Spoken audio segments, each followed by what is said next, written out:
ಸಮಸ್ತ ಕನ್ನಡಿಗರಿಗೆ ನಮಸ್ತೆ ಮಾಡ್ತಿರುವಂತ ನಾನು ನಿಮ್ಮ ಕನ್ನಡಕೋರ ಬಂದಿನ ಒಂದು ಹೊಸ ವಿಡಿಯೋ ಜೊತೆ ಒಂದು ಹೊಸ ಕನ್ಸ್ಟ್ರಕ್ಷನ್ ಇನ್ಫಾರ್ಮೇಶನ್ ಜೊತೆ. ಹೌದು ವೀಕ್ಷಕರೇ, ತುಂಬಾ ದಿನ ಆಗಿತ್ತು RCC ಕೂತ್ಕೊಂಡು ಒಂದು ಒಳ್ಳೆ ನಾಲೆಜ್ ಕೊಡದೇ ಇರೋ ತರ. ಸೊ ಇನ್ನು ಮುಂದೆ ರೆಗ್ಯುಲರ್ ಆಗಿರುತ್ತೆ ಅಂತ ಹೇಳ್ಬೋದು. ಅಂಡ್ ಇನ್ನೊಂದು ಮೇನ್ ವಿಚಾರ, ದಯವಿಟ್ಟು ಪ್ರತಿಯೊಬ್ಬರು ಕೂಡ ಇನ್ಸ್ಟಾಗ್ರಾಮ್ ಅಲ್ಲಿ ಹೋಗ್ಬಿಟ್ಟು ಫಾಲೋ ಮಾಡೋದನ್ನ ಮರಿಬೇಡಿ. RCC ಅವ್ರದ್ದು ಚಾನಲ್ ಇದೆ ಅಂಡ್ ನಂದು ಕೂಡ ಚಾನಲ್ ಇದೆ, ಕನ್ನಡ ಕೋರ ಇನ್ಸ್ಟಾ ಅಂತ ಹೇಳ್ಬಿಟ್ಟು. RCC ಅವ್ರದ್ದು info@RCC ಅಂತ ಇರುತ್ತೆ. ದಯವಿಟ್ಟು ಎಲ್ಲಾ ಕಡೆನೂ ಕೂಡ ಫಾಲೋ ಮಾಡೋದನ್ನ ಮರಿಬೇಡಿ. ಸೊ ಇನ್ನು ಮುಂದೆ ರೆಗ್ಯುಲರ್ ಆಗಿ ವಿಡಿಯೋಸ್ ತಗೊಂಡ್ ಬರ್ತಾ ಇರ್ತೀವಿ. ಯಾರ್ಯಾರಿಗೆ ಕನ್ಸ್ಟ್ರಕ್ಷನ್ ಮನೆ ಮಾಡಬೇಕು ಅಂತಿದ್ದೀರಾ, ಇನ್ ಫ್ಯೂಚರ್ ಅಲ್ಲಿ ಮನೆ ಕಟ್ಟಬೇಕು ಅಂತಿದ್ದೀರಾ, ಪ್ರತಿಯೊಬ್ಬರಿಗೂ ಕೂಡ ತುಂಬಾನೇ ಹೆಲ್ಪ್ ಆಗುವಂತ ಒಂದು ಇನ್ಫಾರ್ಮೇಶನ್ ಅಂತ ಹೇಳ್ಬೋದು. ಪ್ರಪಂಚದ ಯಾವ ಮೂಲೆಗೆ ಹೋದ್ರೂ ಕೂಡ ಇದು ನಿಮ್ಗೆ ಯಾರು ಹೇಳ್ಕೊಡೋದಿಲ್ಲ ಅಂಡ್ ಎಲ್ಲರೂ ಕೂಡ ಬಯಸ್ತಾರೆ ಇದು ಯಾರಿಗೂ ಗೊತ್ತಾಗಬಾರ್ದು ರೂಟ್ ಲೆವೆಲ್ ಅಲ್ಲಿ ಅಂತಾನೆ ಇರ್ತಾರೆ. ಸೊ ಅಂತ ಒಂದು ಮ್ಯಾಟರ್ನ ಇನ್ನು ಮುಂದೆ ಕಂಟಿನ್ಯೂ ತಗೊಂಡ್ ಬರ್ತಾ ಇದೀವಿ. ಸೊ ಇವತ್ತು ಕೂಡ ಒಂದು ಒಳ್ಳೆ ಸ್ಯಾಂಡ್ ಬಗ್ಗೆ ಮಾತಾಡೋದಕ್ಕೆ, ಇನ್ಫಾರ್ಮೇಶನ್ ಕೊಡೋದಕ್ಕೆ ನಮ್ಮ ಜೊತೆ RCC ಕಡೆಯಿಂದ ಹನುಮಂತ್ ಸರ್ ಇದ್ದಾರೆ. ವೆಲ್ಕಮ್ ಮಾಡೋಣ ಸರ್. ಸರ್ ನಮಸ್ಕಾರ. ನಮಸ್ತೆ ಸರ್, ಚೆನ್ನಾಗಿದ್ದೀರಾ? ಚೆನ್ನಾಗಿದೆ sir. Okay, so back to bench ಅಂತ ಹೇಳ್ಬೋದು. ತುಂಬಾ ದಿನದ ಮೇಲೆ ಬರ್ತಾ ಇದ್ದೀವಿ. ಸೊ ಇವಾಗ ತುಂಬಾ ಮಾತಾಡೋದಿದೆ ಸರ್, ಒಂದ್ರ ನಂತರ ಒಂದು ಇದು ತಗೊಂಬರೋಣ, ರೆಗ್ಯುಲರ್ ಆಗಿ ತಗೊಂಡ್ಬಂದ್ಬಿಡೋಣ. ಸೊ ಇವತ್ತು ನಾನು ಚೂಸ್ ಮಾಡಿರುವಂತ ಒಂದು ಟಾಪಿಕ್ ಅಂತ ಬಂದ್ರೆ ಸ್ಯಾಂಡ್. ಓಕೆನಾ? ಸೊ ಸ್ಯಾಂಡ್ ಅಂತ ಬಂದಾಗ ನೋಡಿ, ನಮ್ಮ ಊರಲ್ಲಿ ಫಾರ್ ಎಕ್ಸಾಂಪಲ್ ತಗೊಬೇಕಂದ್ರೆ ನಮ್ದು ಈ ಮಲೆನಾಡ್ ಕಡೆ ಇವತ್ತಿಗೂ ಕೂಡ ರಿವರ್ ಸ್ಯಾಂಡ್ ಅನ್ನ ಯೂಸ್ ಮಾಡ್ತಾರೆ. ಅಬ್ವಿಯಸ್ಲಿ ಗೌರ್ಮೆಂಟ್ ರಿವರ್ ಸ್ಯಾಂಡ್ ಅನ್ನ ಬ್ಯಾನ್ ಮಾಡಿದೆ, ಯೂಸ್ ಮಾಡಬಾರ್ದು ಅಂತ ಹೇಳ್ಬಿಟ್ಟು, ಆದ್ರೂ ಎಲ್ಲಿಂದಲೂ ತಂದ್ಬಿಟ್ಟು ಯೂಸ್ ಮಾಡೇ ಮಾಡ್ತಾರೆ. ಓಕೆ, ನಾನು ಎಷ್ಟು ಸತಿ ಹೇಳಿದ್ದೀನಿ ಸ್ಯಾಂಡ್ ಇದೆ ಎಲ್ಲ ಬಳಸಿ ಅಂತಂದ್ರು ಕೂಡ ಇವತ್ತಿಗೂ ಆ ಕಡೆ ಎಲ್ಲ ಅದೇ ನಂಬಿಕೆ. ಬಟ್ ಏನೋ ಸಿಟಿ ಕಡೆ ಅಂತ ಬಂದಾಗ ನಮ್ಗೆ ಅದು ಮುಗಿದೋಗ್ಬಿಟ್ಟಿದೆ, ಸಿಗಲ್ಲ. ಓಕೆನಾ? ನನ್ನ ಕ್ವಶನ್ ಏನಂತಂದ್ರೆ ಸರ್, ನಾವು ರಿವರ್ ಸ್ಯಾಂಡ್ ಇದೆ ಈ ಕಡೆ ಸ್ವಿಚ್ ಆಗಿರೋದ್ರಿಂದ ಏನಾದ್ರೂ ಕ್ವಾಲಿಟಿ ಡಿಫ್ರೆನ್ಸ್ ಆಗತ್ತಾ, ಅಥವಾ ಸ್ಯಾಂಡ್ ಅನ್ನ ಸ್ಯಾಂಡ್ ಸ್ಯಾಂಡ್ ಏನೇ ಇರ್ಬೋದು, ಈ ರೀತಿ ಆರ್ಟಿಫಿಷಿಯಲ್ ಸ್ಯಾಂಡ್ ಅನ್ನ ನಾವು ಯೂಸ್ ಮಾಡೋದ್ರಿಂದ ನಾವು ಏನಾದ್ರೂ ಕಾಂಪ್ರಮೈಸ್ ಮಾಡ್ತಾ ಇದೀವಾ, ಅಥವಾ ಇವತ್ತಿಗೂ ನಾವು ಜಾಸ್ತಿ ದುಡ್ಡು ಕೊಟ್ಟು ಹೆಂಗಾದ್ರೂ ರಿವರ್ ಸ್ಯಾಂಡ್ ತಗೊಂಡ್ ಬರ್ಬೇಕಾ? ಇದ್ರ ಬಗ್ಗೆ ನಿಮ್ಮ ಒಪಿನಿಯನ್ ಏನ್ ಸರ್? ಇಲ್ಲ ಸರ್, ಖಂಡಿತ. ಯಾಕಂದ್ರೆ ನೀವು ವ್ಯಾಲಿಡ್ ಕ್ವಶನ್ ಇದು. ಯಾಕಂದ್ರೆ ನಾವು ಎಷ್ಟೊಂದು ಜನಕ್ಕೆ ಅದೊಂದು ಕನ್ಫ್ಯೂಷನ್ ಇದೆ. ನಮ್ಮ ಹತ್ರನೂ 1000 ಸತಿ ಕೇಳಿದಾರೆ ಈ ಕ್ವಶನ್ನ. ಬಟ್ ಏನಂತಂದ್ರೆ ನೋಡಿ ಸರ್, ಇವಾಗ ನಮ್ಗೆ ಹಂಗೇನೋ ಕ್ವಾಲಿಟಿ ಕಾಂಪ್ರಮೈಸ್ ಆಗ್ತಾ ಇದೀವಿ. ಸೊ ನಾವು ಅದನ್ನ ಇವಾಗ ನಾವು ಹಳ್ಳಿಗಳ ಕಡೆ ನೀವು ಹೇಳ್ದಂಗೆ ಅದೊಂದು ಮೈಂಡ್ ಸೆಟ್ ಇರುತ್ತೆ. ನಮ್ಮ ತಾತ ಕಟ್ಟಿದ ಮನೆ ಮಳ್ಳಲ್ಲಿ ಕಟ್ಟಿದ್ರು ಸ್ಟ್ರಾಂಗ್ ಆಗಿತ್ತು, ಇವಾಗ ಸ್ಯಾಂಡಲ್ಲಿ ಕಟ್ಟಿದ್ರೆ ವೀಕ್ ಆಗಿದೆ ಅಂತ ಹೇಳ್ಬಿಟ್ಟು ಅದು ಕಾಮನ್ ಟಾಕ್ಸ್ ಇದ್ದೇ ಇದೆ.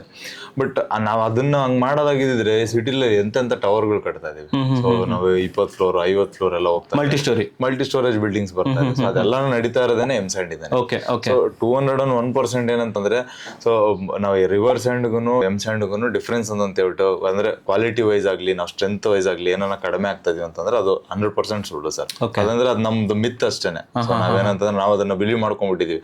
ಸೊ ಮರಳಲ್ಲಿ ಕಟ್ಟಿದ್ರೆ ಚೆನ್ನಾಗಿರುತ್ತೆ ಅಂತ ಹೇಳಿ. ಸೊ ಅದು ಹಂಗಲ್ಲ. ಅದು ಯಾಕಂತಂದ್ರೆ ಇನ್ನು ಮರಳಿಗಿನ ಆಕ್ಚುಲ್ ಆಗಿ ಸ್ಯಾಂಡ್ ಅಲ್ಲಿ ಚೆನ್ನಾಗಿದೆ, ಬೆಟರ್ ಇದೆ. ಯಾಕಂತಂದ್ರೆ ಸರ್ ಇವಾಗ ನೋಡಿ, ಮರಳು ಹೆಂಗಾಗ್ತೈತೆ ಅಂತ ಹೇಳಿದ್ರೆ ಅದು ನ್ಯಾಚುರಲಿ ರೆಡಿ ಆಗ್ತಿದೆ ಎಲಿಮೆಂಟ್ ಅಂತ. ಅಂದ್ರೆ ಇವಾಗ ನದಿ ದಂಡೆಯಲ್ಲಿ ಸಿಗ್ತಾ ಇತ್ತು, ಮತ್ತೆ ಎಲ್ಲ ಒಂದು ಕೋಸ್ಟಲ್ ಏರಿಯಾಗಳಲ್ಲಿ ಮಾತ್ರನೇ ಮರಳು ಸಿಗ್ತಾ ಇತ್ತು. ಸೊ ಎಲ್ಲಾ ಕಡೆ ಸಿಗ್ತಾ ಇರ್ಲಿಲ್ಲ. ಅವಾಗ ಏನಾಗೋದು, ಇವಾಗ ನಾವು ಬೆಂಗಳೂರಲ್ಲೇ ಕೇಳಿರ್ತೀವಿ ಒಳ್ಳೆ ನರಸೀಪುರದ ಮರಳು ಅಂದ್ರೆ ಚೆನ್ನಾಗಿದೆ, ಮತ್ತೆ ಬೇರೆ ಬೇರೆ ಲೊಕೇಶನ್, ಇವಾಗ ಮಾಲೂರ್ ಕಡೆಯಿಂದ ಇಟ್ಟಿಗೆ ಹೆಂಗ್ ಚೆನ್ನಾಗಿದೆ ಅಂತೀವಲ್ಲ, ಆ ತರದ್ದು ಬೇರೆ ಬೇರೆ ಕಡೆ ಲೊಕೇಶನ್, ಪರ್ಟಿಕ್ಯುಲರ್ ಲೊಕೇಶನ್ ಮಾತ್ರನೇ ಮರಳು ಚೆನ್ನಾಗಿರೋದು. ಸೊ ಯಾಕದು ಹಂಗಂತ ಇದ್ದಿದ್ದು?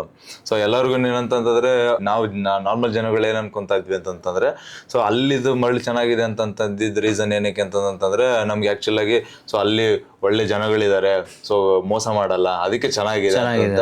ಬಟ್ ಅದ್ ಹಂಗಲ್ಲ. ಆಕ್ಚುಲಿ ಏನಂತಂದ್ರೆ ಇಲ್ಲಿ ಯೂಸ್ ಮಾಡೋದಕ್ಕೆ ಗ್ರೇಡಿಂಗ್ಸ್ ಅಂತ ಹೇಳ್ತೀವಿ. ಸೊ ಮರಳು ಹೆಂಗ್ ಡಿಫ್ರೆನ್ಶಿಯೇಟ್ ಆಗೋದು ಅಂತಂದ್ರೆ, ಅದು ಎಷ್ಟು ದಪ್ಪ ಇದೆ, ಎಷ್ಟು ಸಣ್ಣ ಅಂದ್ರೆ ಅದು ಸೈಜಸ್ ಇರುತ್ತೆ, ಹೇಳ್ತಾರೆ ಆ ಸೈಜಸ್. ಸೊ ಜಾಸ್ತಿ ದಪ್ಪ ಬಂತು ಅಂತಂದ್ರೆ ಏನಾಗೋದು ಅಂತಂದ್ರೆ, ಕೆಲಸ ಮಾಡೋದಕ್ಕೆ ಕಷ್ಟ ಆಗೋದು, ಸಿಮೆಂಟ್ ಕನ್ಸಂಪ್ಷನ್ ಜಾಸ್ತಿ ಆಗೋದು. ಅವಾಗ ಜನಗಳೇನೋ ಈ ಲೊಕೇಶನ್ ಇಂದ ಮಳ್ತಂದ್ರೆ ಚೆನ್ನಾಗಿರಲ್ಲ ಅಂದ್ರೆ ಅವರು ಅದು ಏನಕ್ಕೆ ಆಗ್ತದೆ ಅಂತ ಹೇಳ್ಬಿಟ್ಟು ಅಷ್ಟು ಗೊತ್ತಾಗ್ತಾ ಇರಲಿಲ್ಲ. ಅವಾಗ ಏನ್ ಮಾಡ್ತಾ ಇದ್ರು, ಇಲ್ಲ ಈ ಲೊಕೇಶನ್ ಚೆನ್ನಾಗಿಲ್ಲ, ಇವ್ನು ಮಳ್ಳಿ ಚೆನ್ನಾಗಿ ಕೊಡಲ್ಲ ಅಂತ ಹೇಳಿ ಡಿಸೈಡ್ ಆಗೋರು. ಬಟ್ ಇವಾಗ ಸ್ಯಾಂಡ್ ಅಲ್ಲಿ ಹೆಂಗಂತಂದ್ರೆ ಸರ್, ನಮ್ಗೆ ನೋಡಿ, ಸೊ ಇದು ನಾವು ಎಲ್ಲೂ ಕೂಡ ನ್ಯಾಚುರಲ್ ಎಲಿಮೆಂಟ್ ಅಲ್ಲ. ಇದು ನಮ್ಗೆ ಏನಂತಂದ್ರೆ, ಇದು ನಮ್ಗೆ ನಾವು ಮ್ಯಾನುಫ್ಯಾಕ್ಚರ್ ಮಾಡೋದು. ಸೊ ರೆಡಿ ಮಾಡಿ ಮ್ಯಾನುಫ್ಯಾಕ್ಚರ್ ಸ್ಯಾಂಡ್ ಅಂತಂತ ನಾವು ಇದನ್ನ ಕರೆಯೋದು. ಸೊ ಇದನ್ನ ನಾವು ಮ್ಯಾನುಫ್ಯಾಕ್ಚರ್ ಮಾಡೋದ್ರಿಂದ ನಾವು ಇವಾಗ ಏನ್ ಮಾಡ್ತಾ ಇದೀವಿ ಅಂತ ಹೇಳಿದ್ರೆ, ಸೊ ಪರ್ಟಿಕ್ಯುಲರ್ಲಿ ಯಾವ ಕೆಲಸಕ್ಕೆ ಯಾವ ಸೈಜ್ ಬೇಕು, ಸೊ ಎಷ್ಟು ಥಿಕ್ನೆಸ್ ಎಲ್ಲಿರಬೇಕು, ಪ್ಲಾಸ್ಟಿಂಗ್ ಏನು ಥಿಕ್ನೆಸ್ ಇರಬೇಕು, ಸೊ ಸ್ಟ್ರಕ್ಚರಲ್ ಎಲಿಮೆಂಟ್ಸಿಗೆ ಎಷ್ಟು ಥಿಕ್ನೆಸ್ ಇರಬೇಕು, ಆ್ಯಂಡ್ ಅದ್ರ ಜೊತೆನಲ್ಲಿ ನಾವೀಗ ಮೇಸನ್ರಿ ಮಾಡ್ತೀವಿ ಅಂತಂದ್ರೆ ಎಷ್ಟು ಥಿಕ್ನೆಸ್ ಇರಬೇಕು. ಸೊ ಆ ಲೆವೆಲಲ್ಲಿ ಇವಾಗ ಫೈನ್ ಟ್ಯೂನ್ ಆಗಿ ರೆಡಿ ಆಗ್ತದೆ. ಸೊ ಅದು ಇವಾಗ ಸ್ಯಾಂಡ್ ಕೆಲಸ ಏನಂತಂದ್ರೆ ಸರ್, ನಮಗೆ ನೋ ಮ್ಯಾಟರ್ ವಾಟ್, ಇವಾಗ ನಮಗೆ ಸ್ಯಾಂಡ್ ಆದ್ರಾಗಲಿ ರಿವರ್ ಸ್ಯಾಂಡ್ ಆಗಲಿ, ಸೊ ಅದ್ರ ಕೆಲಸ ಏನು ಫಸ್ಟ್ ಥಿಂಗ್ ಅಂತ ಹೇಳಿದ್ರೆ, ಅದು ನಮಗೆ ವರ್ಕಬಿಲಿಟಿ ಅಂತಂದ್ರೆ, ನಮಗೆ ನೋಡಿ ಬರೀ ಜಲ್ಲಿ ಮತ್ತು ಸಿಮೆಂಟ್ ಎರಡನ್ನು ಮಿಕ್ಸ್ ಮಾಡ್ಕೊಂಡು, ಸೊ ನಾವು ಅದ್ರ ಸ್ಯಾಂಡ್ ಇಲ್ಲ ಅಂತ ಇಟ್ಕೊಳ್ಳಿ, ಅದು ನಮಗೆ ವರ್ಕಬಿಲಿಟಿ ಕ್ಲೀನ್ ಆಗಿ ಬರಲ್ಲ. ಅಂದ್ರೆ ಇವಾಗ ಬರೀ ಜಲ್ಲಿ ತುಂಬ್ಕೊಳ್ಳೋದಕ್ಕೂ ಕಾಂಕ್ರೀಟ್ ತುಂಬೋದಕ್ಕೂ ಕೂಡ ಈಸಿ ಅನ್ಸುತ್ತೆ.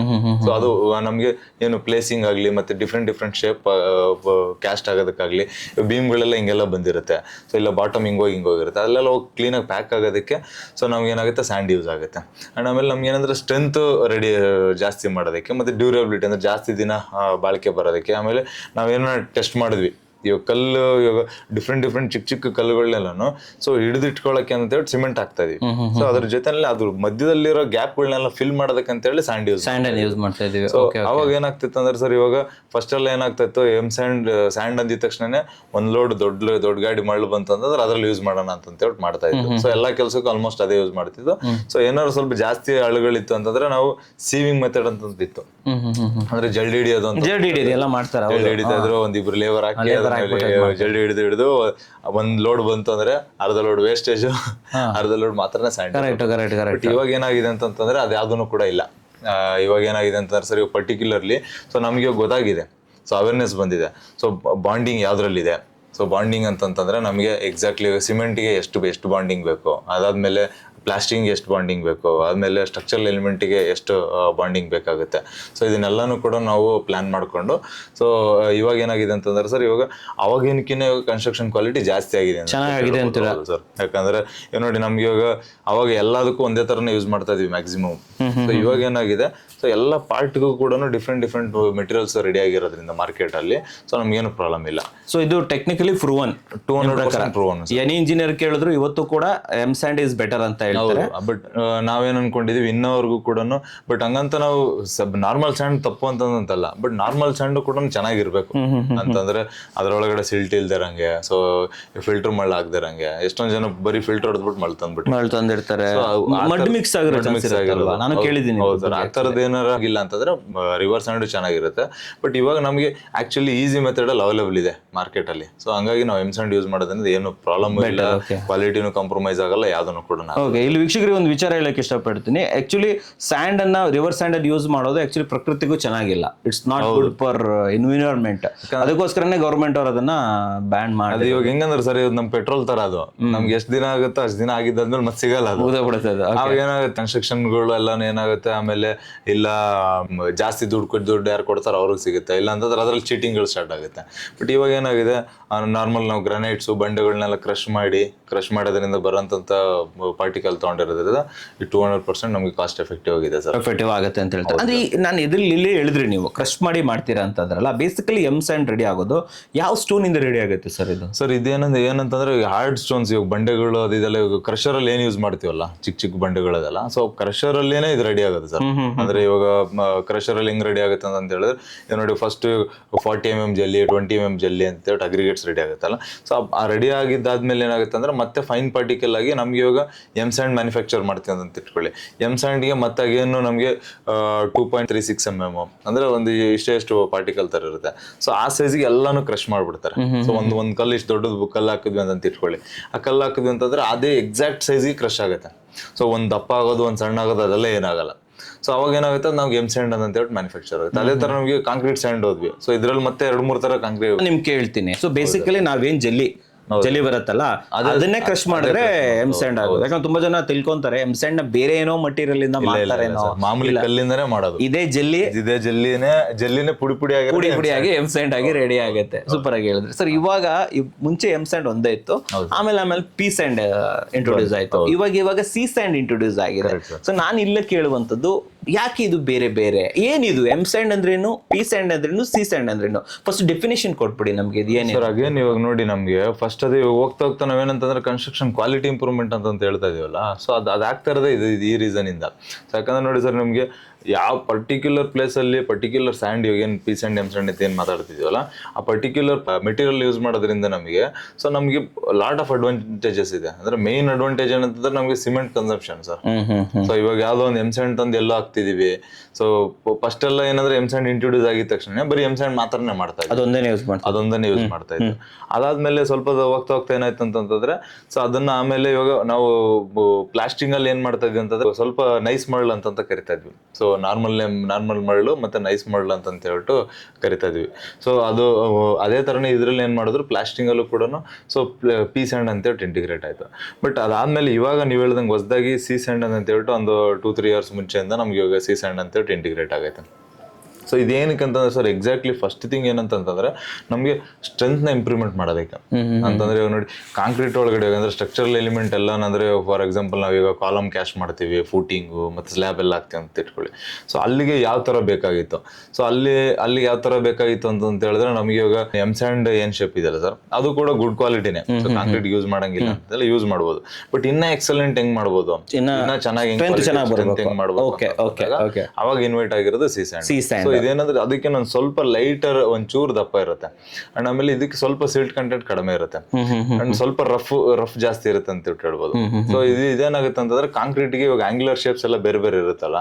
ಸೊ ಇವಾಗ ಆಂಗ್ಯುಲರ್ ಶೇಪ್ಸ್ ಬೇರೆ ಬೇರೆ ಇದ್ದಾಗ ಏನಾಗುತ್ತೆ ಎಲ್ಲಾ ಕಡೆ ಹೋಗಿ ಕ್ಲೀನ್ ಆಗಿ ಪ್ಯಾಕ್ ಆಗಿ ಸ್ಟಾರ್ಟ್ ಆಯ್ತು.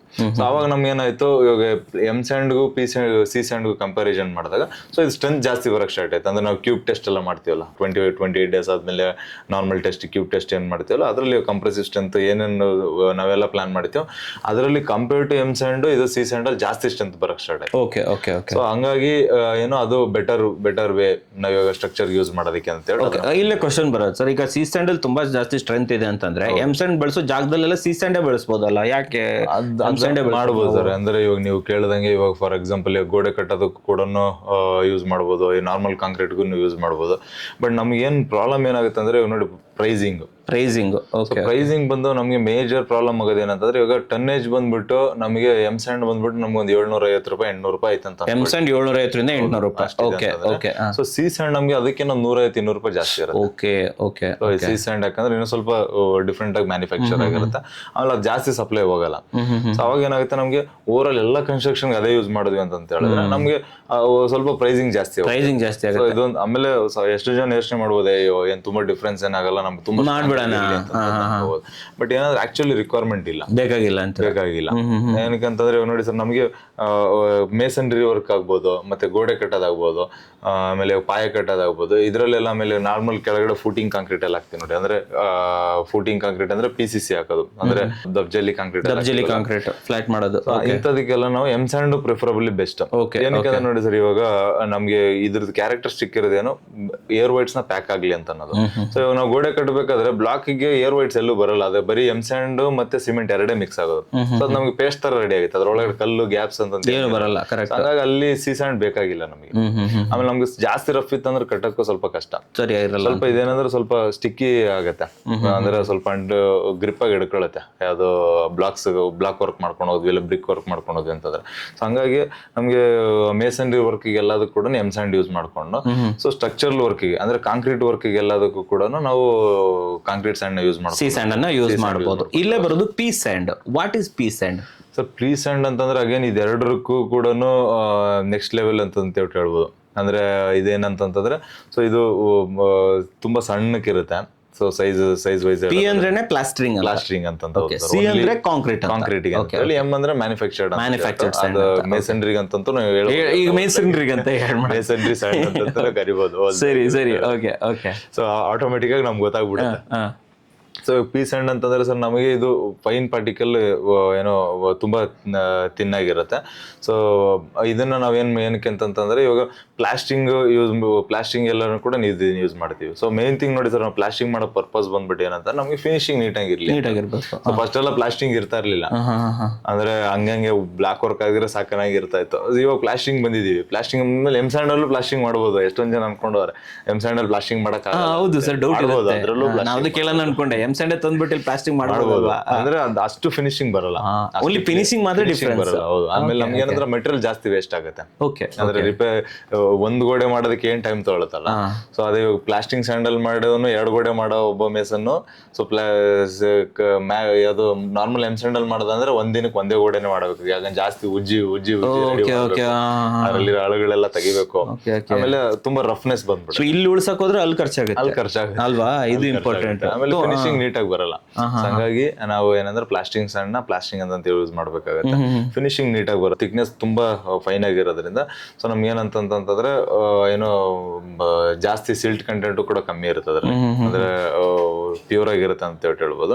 ಪ್ರೈಸಿಂಗ್ ವೈಸ್ ಅಷ್ಟೇ, ನೀವು ಎಮ್ ಸ್ಯಾಂಡ್ ನಮಗೆ 750 ರೂಪಾಯಿ 800 ರೂಪಾಯಿ ಸಿಕ್ಕಿದ್ರೆ ಇದು 1100 1150 1200 ರೂಪಾಯಿ ಗಂಟ ಅಲ್ಲಿ ತನಕ ಹೊರಟೋಗ್ಬಿಡುತ್ತಾ ಇದು. ಸೊ ಆಲ್ಮೋಸ್ಟ್ 500 ರೂಪೀಸ್ ಜಾಸ್ತಿ ಇದೆ, 500 ರೂಪೀಸ್ ಆಲ್ಮೋಸ್ಟ್ ನಮಗೆ ಇದಕ್ಕೆ ಕಂಪೇರ್ ಮಾಡಿದ್ರೆ ಹತ್ರ ನಮ್ಗೆ ಒಂದು 70% ರೇಟ್ ಜಾಸ್ತಿ ರೇಟ್ ಆಗಿಬಿಡುತ್ತೆ. ಓಕೆ ಓಕೆ ಸರ್, ಇಲ್ಲೊಂದು ಪೀಸ್ ಅಂಡ್ ಅಂತ ಬಂದಾಗ ತುಂಬಾ ಜನ ಡಬಲ್ ವಾಶ್, ಟ್ರಿಪಲ್ ವಾಶ್ ಈ ತರ ಎಲ್ಲ ಕೇಳ್ತಾರೆ. ಅದು ವೀಕ್ಷಕರಿಗೆ ಗೊತ್ತಿರೋದಿಲ್ಲ. ಏನಿದು wash, triple wash, double wash? Sir ಏನಿಲ್ಲ, ಇದೆಲ್ಲ ವಾಶ್ ಅಂತ ಬಂದಿದ ತಕ್ಷಣ ನಮ್ಗೆ ಏನಂತಂದ್ರೆ ಅದು ಎಷ್ಟು ವಾಶ್ ಆಗಿದೆ ಏನಾಗಿದೆ ಅಂತ ಹೇಳಿ ನಾವು ಯಾಕೆ ಐಡೆಂಟಿಫೈ ಮಾಡಕ್ ಹೋಗ್ತೀವಿ ಅಂತಂದ್ರೆ, ಸೊ ಮೈನ್ ಥಿಂಗ್ ಅದರಲ್ಲಿರೋ ಸಿಲ್ಟ್ ಕಂಟೆಂಟ್, ಅಂದ್ರೆ ಅದ್ರೊಳಗಡೆ ಡಸ್ಟ್ ಎಷ್ಟಿದೆ. ಸೊ ಡಸ್ಟ್ ನ ನಾವು ತೆಗಿಯೋದು ಮೈನ್ ರೀಸನ್ ಈ ವಾಷಿಂಗ್. ಇರ್ಲಿ ಬಿಡಿ ಅಂದ್ರೆ ಇರ್ಬೋದು ಅಂತಂದ್ರೆ ಸರ್, ಇವಾಗ ನೋಡಿ ನಮಗೆ ಇವಾಗ ಸಿಲ್ಟ್ ಡಸ್ಟ್ ಪಾರ್ಟಿಕಲ್ ಜಾಸ್ತಿ ಆಗೋಯ್ತು ಅಂತಂದ್ರೆ ನಮ್ಗೆ ಏನಾಗುತ್ತೆ, ಕಾಂಕ್ರೀಟ್ ಸ್ಟ್ರೆಂತ್ ಕಡಿಮೆ ಆಗ್ಬಿಡುತ್ತೆ. ಡಸ್ಟ್ ಇಂದ ಕಾಂಕ್ರೀಟ್ ಸ್ಟ್ರೆಂತ್ ಕಮ್ಮಿ ಕಡಿಮೆ ಆಗ್ಬಿಡುತ್ತೆ. ಬ್ಲಾಕ್ ವರ್ಕ್ ಮಾಡ್ತೀವಿ ಅಂದ್ರೆ ಅದಕ್ಕೆ ಸ್ಟ್ರೆಂತ್ ಕಮ್ಮಿ ಆಗುತ್ತೆ.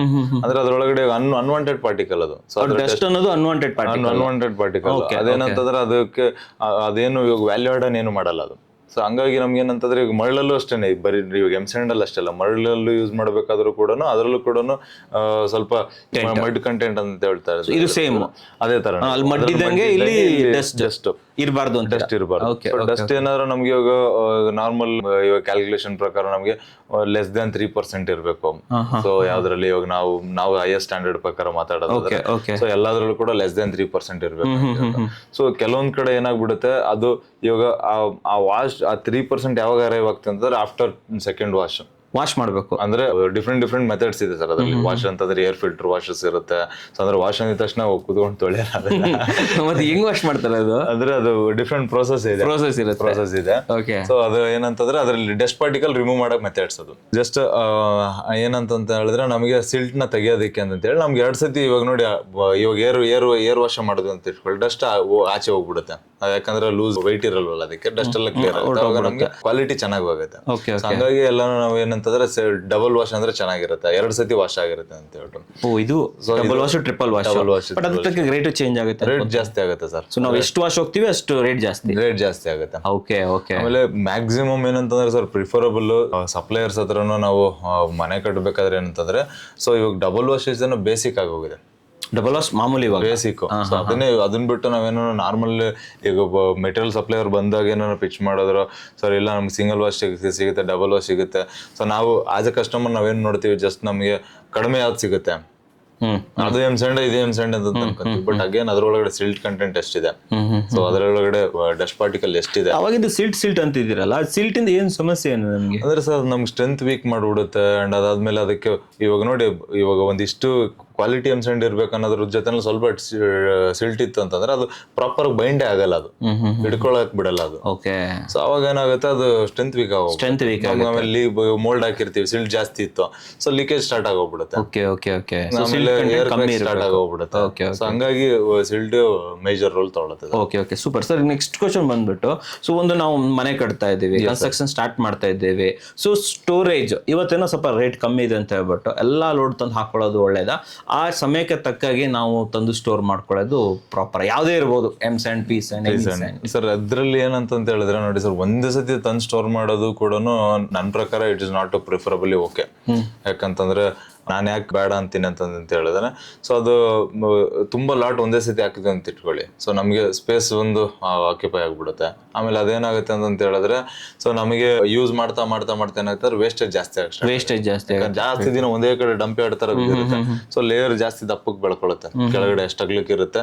ಸೊ ಒಂದೇ ಲೋಡಲ್ಲಿ ಹಾಕೊಂಡು ಯೂಸ್ ಮಾಡ್ತಾ ಇದೀವಿ ಅಂತ ಇಟ್ಕೊಳ್ಳಿ, ಸೊ ಅವಾಗ ನಮ್ಗೆ ಏನಾಗುತ್ತೆ, ಅಷ್ಟು ಮಾತ್ರನೇ ವೇಸ್ಟೇಜ್ ಬರುತ್ತೆ. ಸೊ ಅಗ್ಲಕ್ಕೆಲ್ಲ ಬಿಡಿದ್ವಿ ಅಂದ್ರೆ ಎಲ್ಲಾ ಕಡೆನೂ ವೇಸ್ಟೇಜ್ ಕೆಳಗಡೆ ವೇಸ್ಟೇಜ್ ಜಾಸ್ತಿ ಪರ್ಸೆಂಟೇಜ್ ಮಣ್ಣು ಜೊತೆ ಮಿಕ್ಸ್ ಆಗುತ್ತೆ.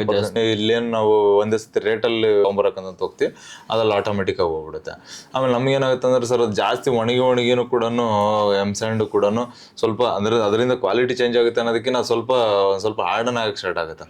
ಸೊ ಸ್ವಲ್ಪ ಅದು ಏನೋ ಕ್ವಾಲಿಟಿ ಕಡಿಮೆ ಆಯ್ತು ಏನೋ ಅಂತ ಅಂದ್ರೆ ಅದು ಯೂಶಲಿ ಆಗಿರಲ್ಲ, ಬಟ್ ನಮ್ಗೆ ನೋಡೋದಕ್ಕೆ ಹಂಗೆ ಅನ್ಸಕ್ಕೆ ಸ್ಟಾರ್ಟ್ ಆಗುತ್ತೆ. ನಿಮ್ಮ ಪ್ರಕಾರ ಮ್ಯಾನುಫ್ಯಾಕ್ಚರ್ ಆಗಬೇಕು, ಇದಕ್ಕೆ ಯಾರ್ಡ್ ಬರ್ಬೇಕು ನಮಗ್ ಬರ್ಬೇಕು ಕಂಟಿನ್ಯೂ ತಿರುಗಾಡ್ತಾ ಇರ್ಬೇಕು. ಫ್ರೆಶ್ ಮೆಟೀರಿಯಲ್ ಫ್ರೆಶ್ ಮಟೀರಿಯಲ್ ಬರ್ಬೇಕು. So ಯಾವತ್ತೋ ಹಾಕೊಂಡಿರೋದು ಯೂಸ್ ಮಾಡೋದು ಬೇಡ ಅಂತ. ಅದಂಗೆ ಸೆಟ್ಲ್ ಆಗಿತ್ತು ಗಟ್ಟಿ ಆಗಿತ್ತು ಅಂತಂದ್ರೆ ಅದರೊಳಗಡೆ ಎಲ್ಲ ಉಂಡೆ ತರ ಆಗಕ್ ಸ್ಟಾರ್ಟ್ ಅದೆಲ್ಲ ನಮ್ಗೆ ಏನಂದ್ರೆ ಸ್ಟ್ರೆಂತ್ ವೀಕ್ ಆಗೋಗ್ಬಿಡುತ್ತೆ. Okay okay okay okay. ಹಾಗಾಗಿ ನಾವು 1 or 2 ಲೋಡ್ಸ್ ಅದ್ರಲ್ಲಿ ನಮ್ಗೆ ಒಂದೇ ಸತಿ ತಗೊಳ್ಳೋದಕ್ಕೂ ತಗೊಳ್ಳದಿರೋದಕ್ಕೂ ಸೊ ರೇಟ್ ಡಿಫ್ರೆನ್ಸ್ ಅಂತ ಹೋಗ್ತೀವಿ ಅಂತಂದ್ರೆ ನಮಗೆ ಸೊ ಏನು ಮಚ್ ಡಿಫ್ರೆನ್ಸ್ ಏನಾಗಲ್ಲ.